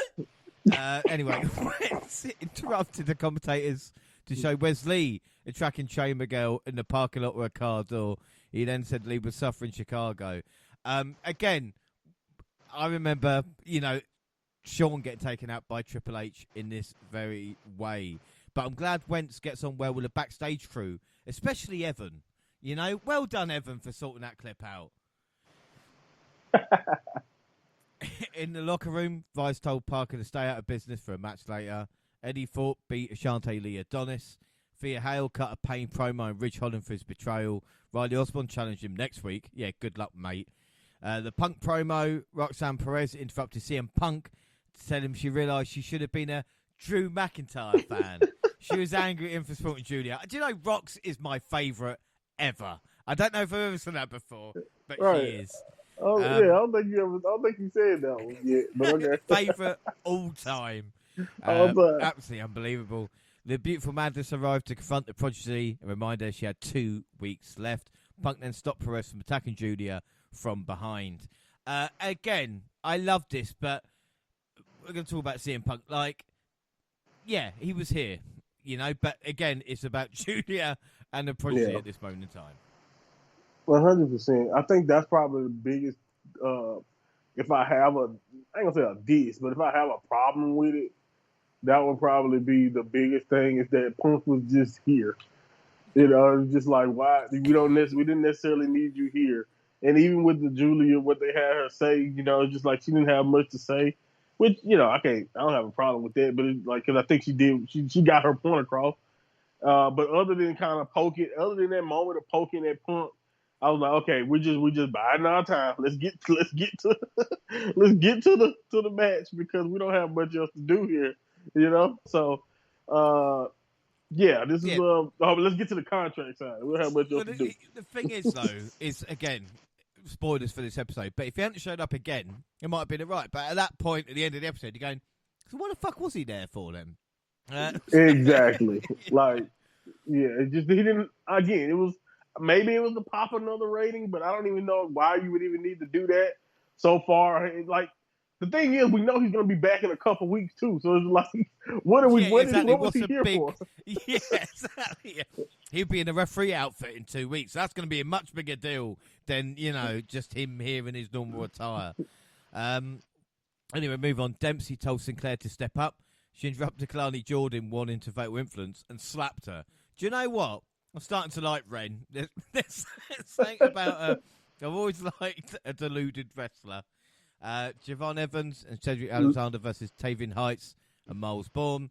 We see Jordan Sinclair exchange strikes outside the ring. Alexander hit Bourne with a lumbar check, followed by Javon Evans connected with a springboard corkscrew cutter for the win. Heights does look different. Before we get on to that, Evans are saved for a match in St. Louis on October 8th, and Randy Orton announced he would face Young OG. He should buy a fucking lottery ticket then, shouldn't he? But not only that, but Tavian Heights come back. The question is, should NXT stars go on an excursion? Because Heights already, for a few months away, has come back and looks a different animal already. I'm a big component of especially, yes. Because I feel like if you go and spend like for example, if Josh Briggs, whenever he returns, if he returns and he's still trash, I think that says a lot about you, if you see what I'm trying. Or he's still not interesting in the ring. That says a lot. Because if you want to catch up in ring, I think NXT is a perfect environment, especially the people who are not getting a lot of television time now. Like, NXT is a great environment for character work, and you can get that in time. I think everybody in NXT should definitely go to Japan. The women should try to maybe go to Marigold that Julia worked at, and the guys can, if they continue this relationship with Noah, send some of the guys to Noah, allow them to work around that talent. I think you can already see. We talked about it. Jack Perry, 100% completely better in my opinion in a lot of ways post New Japan run. Even even Anna Jay, from the little bit I've seen of her since returning to AEW, you can already see the time in Stardom making her a little bit more fluid in the ring, at least so far from what I've seen. So if you want in-ring technique and just learning things and just getting better at wrestling, because I think you can even attest from what we've been watching together in Japan, the in-ring stuff is top level over there. Like, as far as like wrestling psychology and just, working, that is top level in Japan. I think all of these people, all these great athletes, especially these Division I and these great guys that they're recruiting and Olympic wrestling level guys like Octavian, they can go over there and learn so much about the business from a wrestling point of view. I think you can skip a lot of steps just by sending some of them over there for a couple months, and then you get them back over here. They're better in the ring, and now all you have to do is catch them up with telling stories on American television, because they can already tell a story in the ring. Well, exactly. And again, we talk about kind of cookie cutter wrestlers when you come from the same system, being taught kind of the same thing. And again, with a relationship with TNA, working independently. Oh, yeah, Impact can work too. Yeah. Even a bigger thing of, like you said, going to Japan and learning different skills and then coming back and putting them into practice. And that's all it is, learning different things that other people have said, not in that kind of bubble as we spoke about, and then doing it there as well. Brooks Jensen beat Dion Lennox thanks to Sean Spears. Jensen will be released shortly after Briggs returns. It must have been a different flight to Tavian Heights that Briggs Jensen is on, but I'm sure he'll be back sooner rather than later. WWE showed a video of A-Town Down Under challenging Fraxium, setting up an episode of the Grayson Waller Effect next week. Lola Vice beat JC Jane. Fatal Influence struck around afterwards. Jada Parker arrived to lay out Fatal Influence. Vice and Parker almost came to blows afterwards. And again, I wouldn't mind that match. Lola Vice and Jada Parker. I know they're going a different way, but fuck it. I agree. Both impressed me. Yeah, why not? Again, they don't have much to do. They're similar. And then I just think, like you mentioned, they both, especially from a Jada perspective, she can tell a story. So I think, why not allow them to catch up together in the ring like that? It's just a great way for them both to gain more experience, because at the end of the day, that's what they need. Without doubt, Tyrese Halliburton came out and became the biggest heel in NXT. He convinced Trick Williams and All Ego to sign a contract for their title match. After CM Punk arrived to announce his true intentions and come to NXT, he would be the special guest referee. We don't get enough special guest referees. I mean, it's been, like 8 years since we had one, and then 3 come along within a month or so. He allowed the brawl to start until officials got involved. There can be too much Punk. But I don't know about you, but I thought there was something wrong with Trick here. I don't know if it was he wasn't expecting the kind of negative reaction with Tyrese or something like that, but he just seemed like, or maybe he'd been told it was a timing issue and they just had to cram it in. Do you know what I mean? Yeah, I'm not sure. I'm with you. It kind of, something kind of was off. You know, something was off, and you don't really get that often from him because he's such a great, talker so far into his career. So, to kind of have a segment like that that's kind of, janky is different. It was really, really weird. But I do think at the end of the day they ended up with a positive overall. But again, it's one of those situations where it's like, you know, like yeah. it was fine, but it's like, okay, all right. The problem is with Trick is that you put them in a certain category, so again, you still forget that they are developing. Do you know what I mean? That is why it is kind of developmental. Yeah, like but, you got to understand that he was riding such a wave that kind of put him there that you forget that he still has a little bit to go. You know what I mean? Because he feels like the biggest star, or if not the biggest, right there as the biggest star, and he feels like he's been there for a while, but he still has a way to go in these spotlights. And I think if he's gonna do it, if he's gonna give it a lackluster performance, we'd rather he get him out the way now. Yeah, without doubt. Last episode, September 24th. It's the last on the USA Network. It means something to the Americans, nothing to fucking me. Watch on TNT Sports still. But we'll pretend it means something. Women's North American Championship, Kalani Jordan versus Ren Sinclair. Sinclair accidentally landed on Miles Bourne and Tavian Heights. The champion turned the tide to win with a split-legged moonsault. And this is what we're going to talk about. The no-quarter catch crew couldn't get over Gulak or Kemp. I've even forgotten his name. But they just might make Ren. For some reason, she's getting over. Yeah, I mean, again, it's one of those things that you don't really see coming. I know I didn't really think about it, but it's really, she's been, I think the thing I like the most about it is that she's getting over in a different way than the other women and other people on the roster. It's like a completely different type of character. Yeah. I think we talked about this a lot of time. I forgot. I still don't know the woman's name, but the one who continued who was following around Malik and Idris. Oh shit! And then Lonnie like Bright.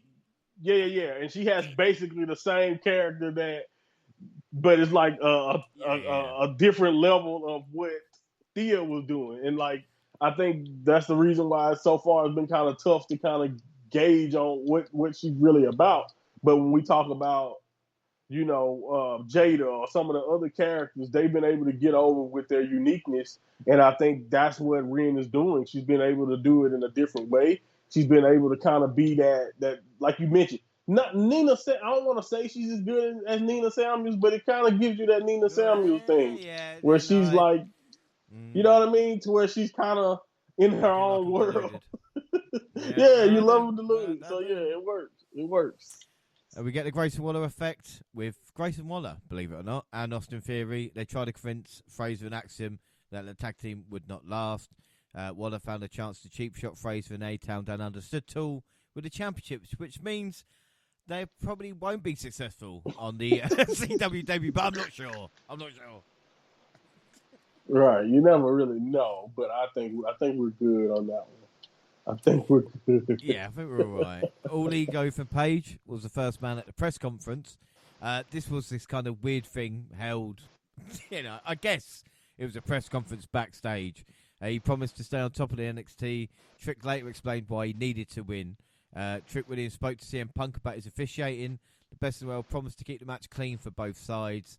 Page questioned Punk's intentions backstage. Best in the World told Page that he needed to win this clean. No more funny business. Hank and Tank beat Gallows and Anderson. Can we just release the Good Brothers now? Like, honestly, like we're not doing anything, are we? I know AJ's coming back, but really, do we need them? Like, I don't want to go to fucking Impact. Don't get me wrong. Here we go. I'm trying to, as you can see, here I am maneuvering again. Why don't we freshen up the Good Brothers by bringing Ace Austin and Chris Bay? It still might not help with them, but I'm just saying. This is just me trying to get two people I'd rather see on my TV screen. But I tell you something though, Tank has got really good intensity. Like if Ridge had like maybe half the intensity Tank had, and it might work. No, do you know what I mean? Though it's really fucking weird. Yeah, And no, this no, guy, no, no. it's like, Because again, it's like we talk about sometimes, man. If you don't believe it, it ain't gonna work. And I think at the end of the day, whether we care about what Tank is doing or not, I'm sure he believes. He really seems to be into what he has going on. I can't. I love Hank, but Tank, yeah, fair play. Backstage, King and Mensah bonded over their views on their fathers. King wanted a fair fight that proved a better man, and he teased playing fair in a rematch with Aura, and he actually did just that when he refused to take the win with his feet on the ropes. The main man had no qualms stacking up King with his feet on the ropes to win. An interesting story, I suppose, but I'm just not sure where it's going, I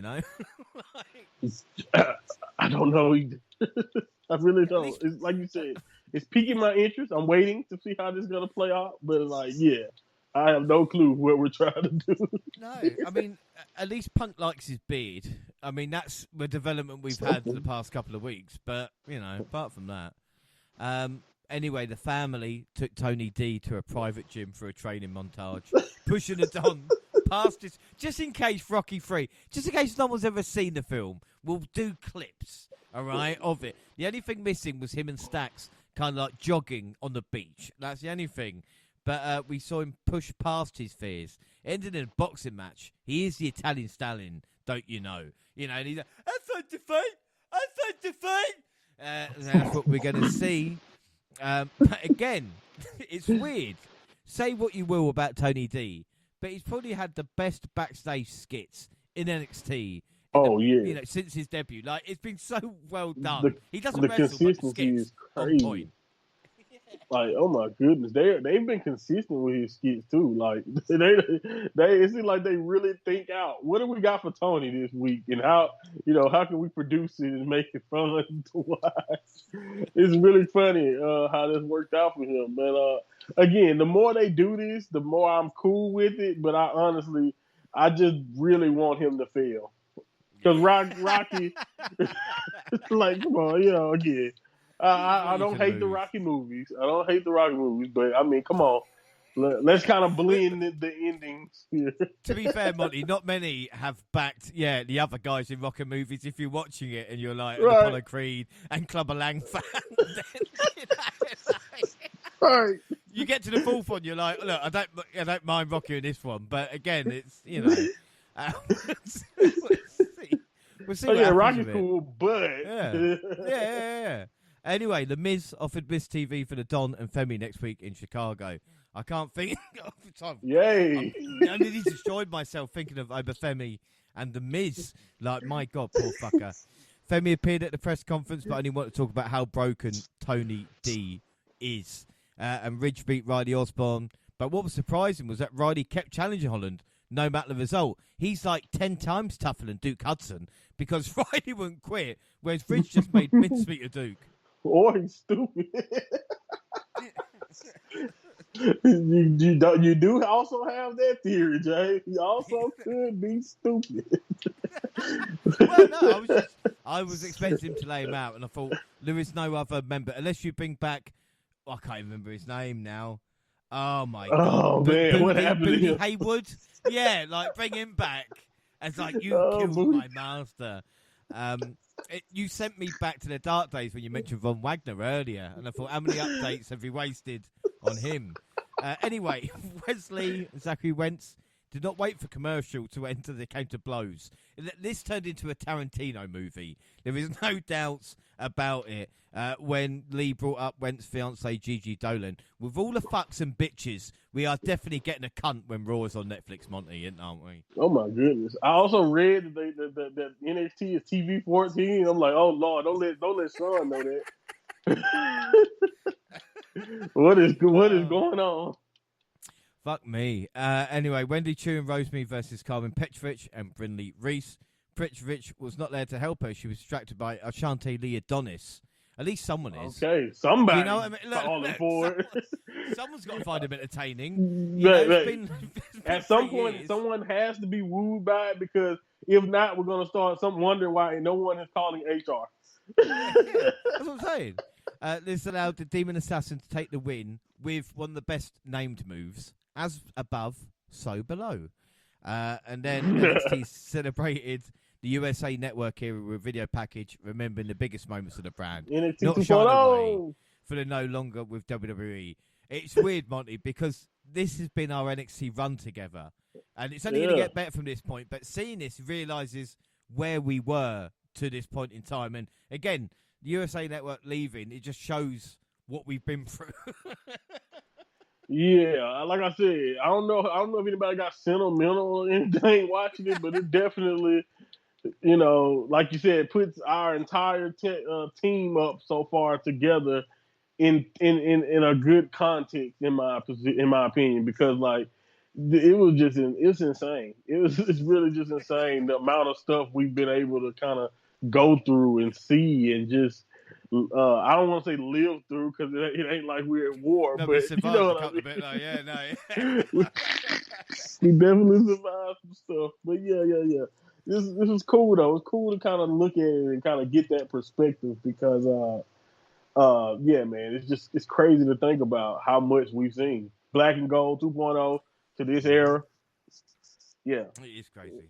It crazy seems like, when you see Finn Balor as NXT champion, you go, shit, that was like one of our first episodes. And then what happened after as well with everything. Yeah. It has been amazing. And again, sometimes you do have to stop and just look at what has gone down because, again, as you get the feeling as well, I'm sure, this debut on the CW and what's coming up is going to be another roller coaster, So, again, sometimes it is nice to take stock because we ain't slowing down. A-Town Down Under versus Javon Evans and Cedric Alexander. Fraser and Axiom got involved and actually took out Cedric Alexander. I'm starting to think Axiom hates Fraser with the amount they put hands on each other. Like, this is just... Why are they a team? This allowed Theory to hit A-Town down for the win. Ava told Jada Parker and Lola Vice that it would team up next week against Fatal Influence. And Trick was talking about wanting the title back and he wants to be the leader. And then the final press conference, Roxanne Perez and Julia. Byron Saxton tried to keep the peace between them as both answered questions about their coming match. Funaki was at the table with Julia to translate. My boy. His first answer was confident but long, leading to confused crowd reaction. They wait for the translation. They obviously haven't watched any New Japan press conferences. Thank you very much. Julia explained in clear English how excited she was to be in the country, but was interrupted by an awkward USA chant from the crowd. Fuck 'em. But it was Stephanie Vaquer who stole the thunder. Nice. Yeah, she interrupted via satellite to declare she was next in line for the winner. So a bit of a shock, Monty, to end, because, again, we're going towards Julia and Perez, and then they're going, there you go, there's Stephanie for you. What are your thoughts on this? Just like when I thought I knew what was gonna happen, he does that. Like only Shawn Michaels would do that. Like only his booking style is to, hey, we're obviously going this direction, but hey, let's just throw this out there. Because honestly, she didn't even really say that she was gonna be there or like when next was. She just said that she's gonna be next and you better watch out and basically, and a nice warning. It was awesome to see her there because everybody's heard it and it got me optimistic towards assuming that the visa issues that she was running into has to be better, like or at least closer. We're closer to getting that problem solved than we are to dealing with that being a problem again. But yeah, man, this was cool. It was really, really cool. It was awkward. I think WWE I love that they're doing this. In my opinion, I love the Funaki inclusion, but you kind of have to. I think and I honestly feel like this is not necessarily on WWE. It's definitely on the crowd, but like you have to smarten up a crowd like the NXT crowd, if you see what I'm trying to say, to what the protocols is, and I think it's new for them. So I don't really expect WWE to do that either. But you know what I mean? It's like the crowd. I'm very happy that they went this route because if you've ever tried to pick up a new language, me and you probably can say a phrase in another language, but actually being conversational in that language is a completely different story. So I really love the inclusion of a Funaki and having it being done. But like you said, the the chants and stuff. They're in Florida. Don't get me started. I can rant all day about Florida. But anyway, No, no. but the USA chants annoyed the hell out of me. But again, I do love them being creative because, like in years past, you can attest to this. They were not. They're just foreign. There wasn't really any answers to that. They just didn't care to provide things like that for a person like a Julia. So it's really cool that they like her enough and they think so highly of her that they're willing to be patient and not only allow her to pick up the language so she can speak it, but also to understand it. So I have no problem with it. But like you mentioned, James, we are in for a treat in this division, in my opinion, because I don't know now. When you do something like that, now you put in doubt Julia coming in and winning that big match. And now I'm like, is this something that Roxanne carries further down the line, and then we have three people at the top of this division going for it? Is it a title change, and you still keep Roxanne involved? Like, what happens now on the CW? And I think that was a kind of excellent way to kind of throw a little bone to get people who've been watching like me and you wondering like what could be the outcome of this big moment. I told you how I felt coming out of the pay-per-view, that this felt like the biggest show. I mean, just the biggest angle in the show. And I think moments like this and the way this entire thing seems to be the biggest thing for the CW debut, even bigger than Trick and Ethan to me, I think it's because of how exciting these three women at the top of a women's division really is. Yeah, without a doubt. But like you said, with the press conference, some things work and some things don't, but it's always nice to try, you know? What I was more impressed with was the subtitle guy, who kind of knew what Julia was going to say before it was either translated or announced. Like, I was like, man, that is impressive skills. I mean, I mock it, but I thought it was quite cool because, again, gives no excuse for not knowing what was going on. You know? And I appreciate that because, again, that's something that people have said they couldn't do. And I'm like, no, what's stopping them? Like, start something. We know what it is at this point. I mean, look at what Triple H does at the end of SmackDown. He pretty much puts his name as an executive producer. Like, we don't have to act like the TV audience isn't there. Like, if you can provide it, and even if we know it's scripted, we get it. She's not from this country. Like, again, I love all of that because I just feel like it's different than what I'm used to. Because how long have we sat by and just watched foreign people have to do their best to say certain things, get what chance and this and that, and yeah, we still got them here, and maybe we're moving slowly but surely to try to eradicate stuff like that. But any tool that we can to help talent like that is a nice step in the right direction, in my opinion.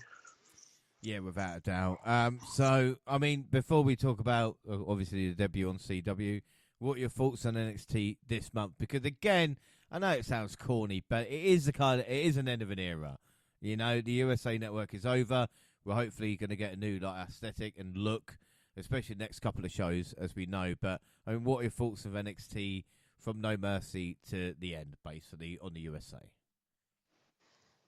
Man, again, it's just like you mentioned. We've been here pretty much from the beginning of this era of NXT that was on USA. So it's been kind of cool to kind of watch. I mean, just think about all the talent we've either seen come and go, whether they were released or whether they've been called up to the Raquels, to the, like you mentioned, Finn, Rhea. Like, Rhea was still in NXT. I remember that crazy match Rhea and Raquel had, that I think it was like a last woman standing type of deal or something like that. Like, just like so many things that from the beginning of this era, NXT looks completely different, but it's also been through so much. You know, we had a toxic attraction era. We had all of these type of things to where the women's division is now, to be so diverse and to be the main focus of the show, and to the great North American division we had with a Mello, to Wes Lee, to now having Obafemi dominant, and then to have like what we had in the world title picture from Finn Balor to Dragunov to Braun Breaker to Trick Williams to Carmelo also. So again, it's just, we've been blessed in a lot of ways. We also had a lot of downs, but I think we also had fun. Even if those were downs, watching, me and you was always able to come back together and have fun talking about those weird moments. You know what I mean? So it's been cool. It's been really, really cool. And I think these batch of episodes is a nice way to kind of put a bow on this era. And like you mentioned, I'm excited to see what else changes. What is the focus going forward into this new era of NXT on a new channel, new platform? And these first few shows, they're trapped. They're going to Chicago and St. Louis, so it's those shows are gonna have a different feel to them. They won't be in full. They won't be down there at the Performance Center. So it's gonna be really, really interesting to see just how good these shows are. And I can't wait to watch them. But at the same time, like you mentioned, this batch of episodes, I think, even with the negatives that we could talk about, I think we got way more positives, and I love the focus because at the end of the day, so far, everybody who's in an angle right now just seem to be in a good place as far as focus wise goes in NXT. Even Ridge Holland, somebody that we're not interested in, it has been given something to work with. Yeah, I think that's an excellent point. NXT's in a really good place. Maybe the strongest place it's been, since we've been doing this, the early days of the jump to the USA. Again, the only thing you can nitpick is the tag team division, but Fraxium are kind of keeping that on live support at the moment. But as you said, the talent seem to have purpose at this moment in time, which can only be a good thing. And like you said, WWE, Chicago for the first show, and then St. Louis, they did have to change the arena because they only sold a certain amount. But again, a clever decision because they'll sell that out easy, even if it is just a couple of thousand. So again, we know the big matches. We've got the street fight, Wesley versus Zachary Wentz, and then the Women's Championship, Roxanne Perez versus Julia, and Ethan Page versus Trick Williams with Punk as referee. So theoretically, the CWW will be huge and could possibly have 2 new champions by the time we close out the month with Halloween Havoc. Yeah, it's gonna be it's gonna be a big deal, and I can't wait to just kind of sit back and watch and see what decision is being made. It'll be cool to see, do we crown a new champion, or do we continue on this Roxanne path, but also keep the storyline with Julia and possibly Stephanie Valkyria going, like you mentioned with the Ethan Page and Trick, who is going to be leading this new era. I can't wait to figure that out. And like you mentioned with the Wesley, Zach Wentz, it'd be nice to get that, put a bow on that kind of like blood feud that they have going on. And again, it's just big things. And then since it is a debut and they're trying to pop a big number, we're probably going to get a couple main roster besides the stuff that's been announced. I wouldn't be surprised if we get a surprise in there. You know what I mean? I'm gonna be honest with you. I would not be shocked if Drew McIntyre tries to kill Punk. or something like that. Yeah, that would make perfect sense, though. Do you know what I mean? But yeah, you know what I mean? Because you're busy doing stuff like this when we're supposed to be fighting for our lives this weekend. I can definitely see that and rationalize something like that happening, or a brawl or something in the least. But like I said, I can definitely see a lot of involvement, kind of like that show when we got Undertaker and Cody Rhodes with Melo. That was a year ago. You know what I mean? Also, a year ago this week was that show as well. Insane, man. Insane. Yeah. But yeah, I think we're going to get another one of those type of shows where we just get that classic, the way Sean has been booking NXT is going to be a big whirlwind, but it's going to be a whirlwind full of fun moments with old, maybe even some old faces that we know from NXT. You never know. So yeah, I'm assuming these next 2 weeks are going to be very fun. Well, my only hope, Monty, and I don't have a lot, but my only hope is obviously Joe Hendry winning the title Bound for Glory. It is the same weekend as I think Halloween Havoc. I'm not sure if Halloween a pay-per-view or it's the same week as there. So I would want him to obviously defend the TNA title should he win it Bound for Glory at Halloween Havoc. Maybe against Ethan Page and get that win back as well. But like you said, I'm just going to enjoy the ride because they've set it up so much, haven't they? This next couple of episodes and this month is just going to be so much fun in NXT because anything could happen. Yeah, man. I'm trying to taper my expectations, but yeah, they've done a really good job of trying to heighten those and get you ready for something special. So I'm expecting some big moments and some good matches too. So yeah, I think like you mentioned, going into this new era, NXT is in one of the best places it's ever been. And I'm really hopeful that they can carry this momentum over and get even bigger and even do even better. Yeah, watch us next update. Fucking slate what happened. But until then, that is it. Don't forget we're across all social media. Twitter at the WNR Podcast. I'm at the WNR Pod James. You can find the WNR team on the Twitter banner. Monty, where can people find and listen to you? At Monty Pod on Twitter, you can check me out. You get my link in the video, link in my bio, and check out some of my old podcasts. I am still setting up details about my stream. I'm gonna have to work out situations with getting when is my daughter gonna allow me to do what I have to do? That's selfish. So selfish, growing and and just aging every day. So selfish. But anyway, everything will be worked out in a timely manner. But if you just want to keep up with me and my tweets, at Monty Pod is where you do that at. Perfect. WNR also on Facebook and Instagram. Of course, all Google platforms. Send us an email. The WNR Podcast at gmail.com. YouTube WNR Podcast. With all X Clips podcasts got the same time on YouTube as do SoundCloud on your phone. Also Spotify and iTunes. We can download, subscribe, rate, and review there. So that is it. Our next episode is Bad Blood in 2 weeks. And Monty, I didn't realise it's a fucking stadium show. It was only last week. I was like, well, they're doing it in a stadium. Like, fuck me. Oh, wow. That's a good point. You know what? I didn't think about that. Like, I knew it was in Atlanta. I didn't think about that he was going to do it in the football stadium. That's big. That's big time. I'm thinking they're going to the basketball arena, or something like that. But, okay, cool. Yeah, it's going to be. It's good. But I'm going like, oh, right, shit. I can see why they're kind of going all out for it, like. Yeah. And it's a big deal. We're about that in a really interesting time. Like we said, at the moment with Bad Blood. Triple H is literally... So there's no such thing as a Big Four anymore, right? That's what I'm saying. No. It's just every show now is just going to be... Every big event is going to be... If it's in America, it's going to be in a stadium. Like, fuck me. Wow. When did this happen? You know what's going to... You know what I'm thinking, right? Though it's like... oh, yeah, you do your little 1 to 2 stadium shows a year. Every PLE for us is going to a stadium. Like, wow, honey. Wow. Well, we can hope maybe one day NXT's in the stadium. But again, who knows? It's a long way off. Until then, be James Rowlands, who was joined by the mind of Monty. And again, Monty might be an end of an era, but it's going to be a start of an even more exciting one. Yeah, I can't wait, man. I can't wait. It's only getting better from here. Let's cross our fingers on that.